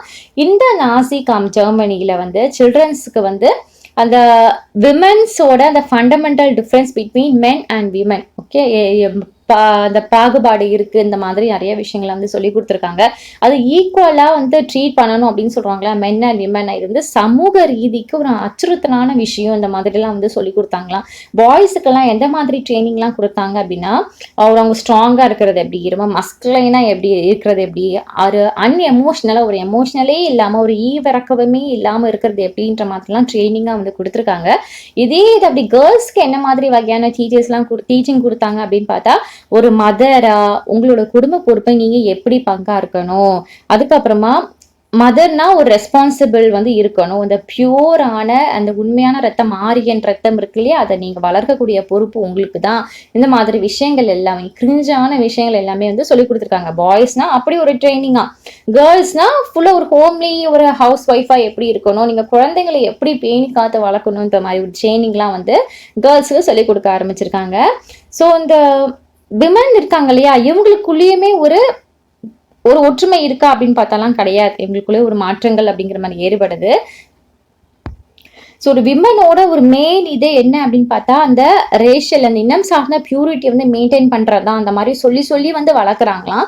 அவங்க வந்து மற்ற அந்த ஜூசின மக்கள் கூடயோ மற்ற ஒரே அந்த வயசு சார்ந்தவங்க கூடயோ வந்து பேசக்கூடாது. ஸோ அவங்களோட ஒரு விஷயம் என்ன அப்படின்னு பார்த்தா நம்மளோட அந்த நாசியோட சில்ட்ரனை வந்து ஃபுல்லாக வளர்க்குற மட்டும் தான் வேலையாகவே இருக்கும். இந்த மாதிரிலாம் வந்து சொல்லி சொல்லி கொடுத்து வளர்த்துருக்காங்க. அப்போ 1933 வந்து ஹிட்லர் வந்து ஹிட்லர் வந்து ஒரு ஸ்டே வந்து சொன்னார். என்ன சொன்னார் அப்படின்னு பார்த்தா, என்னோட நாட்டில் வந்து மதர் அப்படிங்கிறது தான் மோஸ்ட் இம்பார்ட்டண்டான சிட்டிசன் அப்படின்ற மாதிரி சொல்கிறாங்க. ஏன்னா அவங்க தான் வந்து அந்த ஆரியன் குரூப்பை வந்து ஃபுல் நிலைநாட்டி வைக்கிறதா. ஸோ அதனால அப்படி வந்து இவங்க தான் வந்து என்னோட இம்பார்ட்டன்ட் சிட்டிஸ் இந்த மாதிரிலாம் வந்து ஸ்டேட்மெண்ட்ல வந்து சொல்றாங்க. ஸோ இருந்தாலுமே தான் நான் சொன்னேன் எல்லா மதருமே ஈக்குவலா அந்த நாசி ஜெர்மனில வந்து ட்ரீட் பண்ணல. விமன்ஸ்க்கு வந்து யாரெல்லாம் அந்த அந்த இனம் சார்ந்த அந்த அன்டிசேரபிள் குழந்தைங்க இருக்காங்களோ, மேபி ஒரு நல்ல அம்மா அப்பாவுக்கு ஏதோ ஒரு ஊனமுற்ற குழந்தை பிறக்குதுன்னு வச்சுக்கோங்களேன், அவங்களுக்கு வந்து பெனால்டிஸ்லாம் நிறைய கொடுக்க ஆரம்பிச்சாங்க. இது வந்து அவங்களோட தப்பு கிடையாது. பட் இருந்தாலுமே அவங்க வந்து பெனால்ட்டி வந்து ஃபேஸ் பண்ணி தான் ஆகணும், வேறு வழி இல்லை. ஒருவேளை அந்த ரேஷியலி டிசேரபிள் ஒரு நல்லபடியா ஒரு குழந்தைய வந்து பெற்று எடுத்தாங்கும் போது அவங்களுக்கு வந்து ரிவார்டும் வந்து கொடுக்க ஆரம்பிச்சாங்களாம். இதுவும் நம்ம கையில கிடையாது. ஒரு குழந்தை பிறக்குதுங்கும் போது எப்படி இருக்கும்னு யாருக்குமே ஜட்ஜ் பண்ண முடியாது இல்லையா. ஸோ இப்படி உடல் ஊனமுற்று பிறந்தவங்களுக்கு பெனால்டிஸும், நல்லபடியா குழந்தை பெற்று எடுத்து வளர்க்குறவங்களுக்கு ரிவார்டும் வந்து வந்து ஸ்டார்ட் பண்ணாங்க. என்ன மாதிரியான ரிவார்ட்ஸ்லாம் கொடுப்பாங்க அப்படின்னு பார்த்தா, அந்த ஹாஸ்பிட்டல்ல ட்ரீட்மெண்ட் பண்ண போற இடத்துல வந்து ஒரு முன்னுரிமை கொடுக்கிறது, ஷாப்ஸ்க்கு நீங்க ஏதாச்சும் ஷாப்பிங் பண்ண போறீங்க அப்படின்னா அங்க நிறைய டிஸ்கவுண்ட்ஸ் சலுகைகள் நிறைய வந்து கொடுக்கறது, அப்ப தியேட்டர் டிக்கெட் போனா அங்க ஒரு டிஸ்கவுண்ட் கொடுக்கறது, ரயில்வேல டிக்கெட் எடுக்க போனீங்கன்னா அங்க விதமான டிஸ்கவுண்ட்ஸ் வந்து கொடுக்கறது, அதுக்கப்புறமா அந்த ஹையர் பர்த் ரேட் வந்து இன்க்ரீஸ் பண்றது, என்கரேஜ் பண்றது, இந்த மாதிரி விஷயங்கள் எல்லாமே வந்து பண்ணியிருக்காங்க. ஸோ இது மட்டும் இல்லாம நிறைய மெடல்ஸுமே வந்து கொடுத்துருக்காங்களா. ஆஹா நீங்க சூப்பரா குழந்தைங்களை பெற்று எடுத்திருக்கீங்க, ரொம்ப ஆரோக்கியமான குழந்தைங்களை பெற்றெடுத்திருக்கீங்களே அப்படின்ட்டுன்னு அந்த அம்மா அப்பாவுக்கு நிறைய மெடல்ஸுமே வந்து கொடுத்துருக்காங்க. எந்த மாதிரி மெடல்ஸ்லாம் அப்படின்னு பார்த்தா, பிரான்ஸ் கிராஸ் ஃபார் 4 சில்ட்ரன். இப்போ ஒரு வீட்டில் வந்து அவங்க தம்பதிகள் வந்து 4 குழந்தைங்களை பெற்று எடுக்கிறாங்க, ஒரு பியூரான ஒரு ஆரியன் பிளட் சொல்றாங்க இல்லையா. ஸோ உயர்ந்த ஜாதி கொடியில் இருக்கக்கூடிய அந்த ஆரியன் பிளட் குழந்தைங்கள கிட்டத்தட்ட 4 பேரை பெற்று எடுக்கிறாங்கும் போது அவங்களுக்கு வந்து அந்த பிரான்ஸ் மெடல் வந்து கொடுக்குறாங்க. இதே ஒரு குடும்பத்துல வந்து தம்பதிகளை வந்து 6 குழந்தைகள் பெற்று எடுக்கிறாங்க அப்படிங்கும்போது அவங்களுக்கு வந்து சில்வர் கிராஸ் வந்து பரிசா கொடுக்குறாங்க. 8 குழந்தைகள் அதுக்கும் மேற்பட்ட குழந்தைங்களை பெற்று எடுக்கிறாங்க அப்படிங்கும்போது அவங்களுக்கு வந்து கோல்டு கிராஸ் வந்து கொடுத்துருக்காங்களாம். ஸோ இது மாதிரி நிறைய அவார்ட்ஸ் எல்லாம் வந்து கொடுத்துருக்காங்க. ஒருவேளை தப்பி தவறி எந்த ஒரு விமனோ இந்த நாசி ரூல்லாம் போட்டிருக்காங்களே அந்த ஒரு ரூல்ஸ்லாம் அணிபணிஞ்சு போலையோ அவங்க வந்து பப்ளிக்கா நிறைய துன்புறுத்தப்படுவாங்க இல்லையா. அதுக்கப்புறம் வந்து ஒரு ஹார்ஷான பனிஷ்மெண்ட் எல்லாமே வந்து கொடுத்துருக்காங்களாம். அதுவும் எந்த மாதிரி பனிஷ்மெண்ட்லாம் தருவாங்க தெரியுமா? தலையை வந்து மொட்டை அடிச்சு தலையில வந்து கரும்புலி செம்புலிலாம் வந்து குத்துவாங்க. அப்போ சரி ஏதாவது பனிஷ்மெண்ட் பண்ணாங்கன்னா.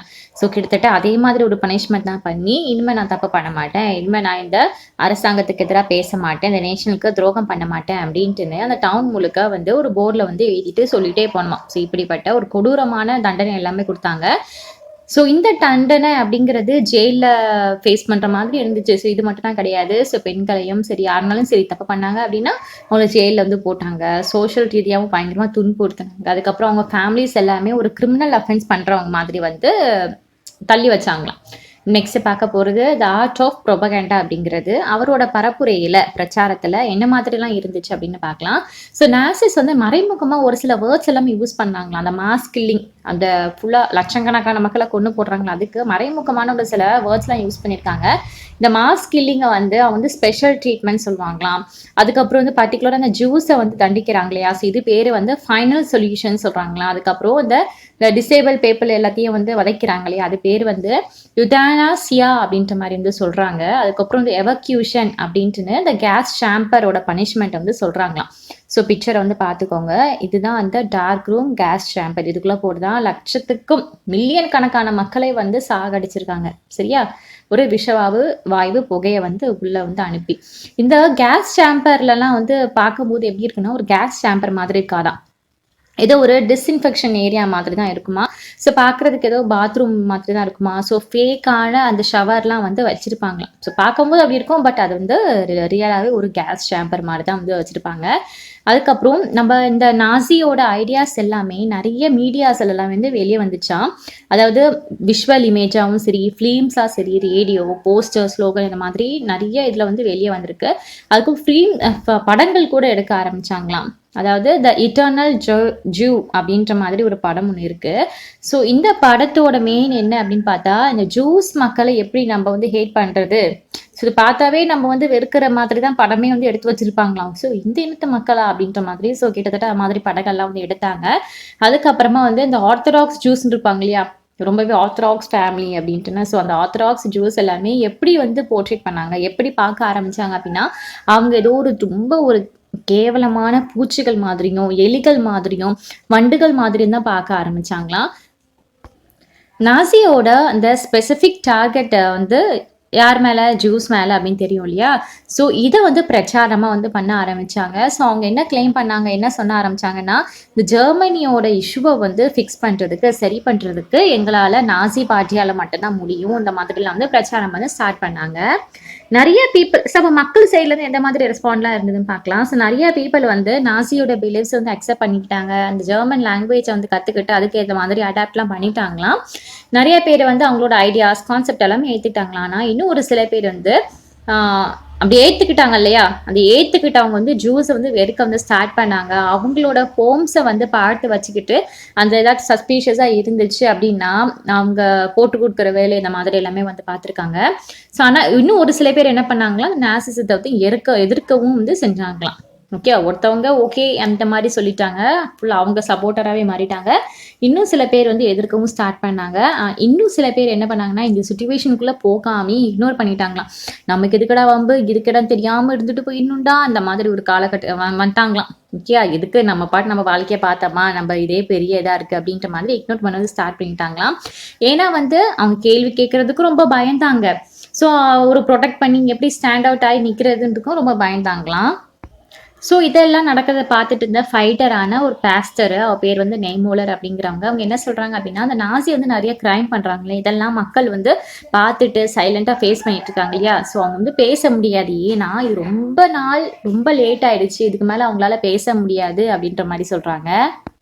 இவங்க இப்படி அவங்க நடக்கிற விஷயத்தெல்லாம் பார்த்து எதிர்கொள்ளாமல் இருக்காங்க இல்லையா, ஃபேஸ் பண்ணாமல் இருக்காங்க இல்லையா, இதுக்கு வந்து பயம் மட்டும் தான் காரணம்னு நினைக்கிறீங்களா? ஸோ பயம் மட்டுமே வந்து காரணம் கிடையாது. இதை வந்து இன்னொருத்தர் வந்து சுற்றி காமிக்கிறாங்க. யார் அப்படின்னு பார்த்தா எர்னா கிராட்ஸ் அப்படின்றவங்க. இவங்க ஒரு ஜெர்மன் நாட்டை சேர்ந்த ஒரு டீனேஜ் கேர்ள், 1930s வாழ்ந்திருக்காங்க. ஸோ இவங்க என்ன பாயிண்ட் அவுட் பண்ணுறாங்க அப்படின்னா, நிறைய மக்கள் வந்து எதிர்த்தாங்க, ஆனால் எங்களை மாதிரி ஆட்களுக்கெல்லாம் அவரை பண்ணுறது வந்து ரொம்ப நியாயமாக தான் இருந்துச்சு. ஸோ இவங்க எல்லாருமே இந்த நாசி நினைக்கிறாங்க, நாசியோட இது என்னது, எக்கனாமிக் ரீதியாக ஜெர்மனி மேலே கொண்டு வரணும் அப்படின்னு நினைக்கிறாங்க இல்லையா. ஸோ நாசியால் மட்டும்தான் அந்த ஒரு இதை வந்து சால்வ் பண்ண முடியும் அப்படின்ற ஒரு நிலைமைக்கு வந்து ஸோ இவங்க வந்து அண்டர்ஸ்டாண்ட் பண்ணிக்கிறாங்க மாதிரி வந்து சொல்லியிருக்காங்க. ஸோ அதனால் சில பேர் நம்ம ஹிட்லரோட தாட்ஸ் எல்லாம் பிலீவ் பண்ணவும் ஸ்டார்ட் பண்ணாங்களாம். ஸோ நாசி ஜெர்மனி இருக்காங்களே, அவங்க வந்து ஜூஸ் இன மக்கள் வந்து சஃபர் பண்ணுறது அப்படிங்கிறது இப்போ மட்டும் வந்து நடக்கலை, இது வந்து ரொம்ப காலமே நடந்துட்டு. ஸோ கேஸ் சேம்பருக்குள்ளே போய் தான் இறக்கணும் அப்படிங்கிற மாதிரிலாம் கிடையாது. ஒரு சைக்காலஜிக்கல் ரீதியாகவே சரி, நிறைய டார்ச்சர் வந்து அவங்க வந்து அனுபவிச்சிருக்காங்க. அது ரொம்ப வருஷமாகவே நடந்துகிட்டே தான் இருந்திருக்கு. ஆனால் என்னென்னா அது ஒரு கட்டுக்கடங்காமல் இன்னும் வந்து சஃபர் வந்து இன்னும் கண்டினியூ ஆகிட்டே தான் இருக்குது. ஸோ அந்த மக்களுக்கு வந்து புதுசு இல்லை அப்படின்ற மாதிரி சொல்கிறாங்க. ஸோ இதோட இந்த வீடியோ முடிஞ்சுது. சூப்பர், ரொம்ப பெரிய லெசன் இல்லையா, பட் இன்ட்ரெஸ்டாகவே இருக்கும் இந்த ஹிஸ்ட்ரி எல்லாம் நமக்கு கேட்கும்போது. ஸோ இதோட இந்த வீடியோ முடிஞ்சுது. உங்களுக்கு வேறு ஏதாவது லெசன் வேணும் அப்படின்னா மறக்காம கமெண்ட் செக்ஷனில் கமெண்ட் போடுங்க, ஷூராக உங்களுக்காக வீடியோ போடுறேன். So thank you.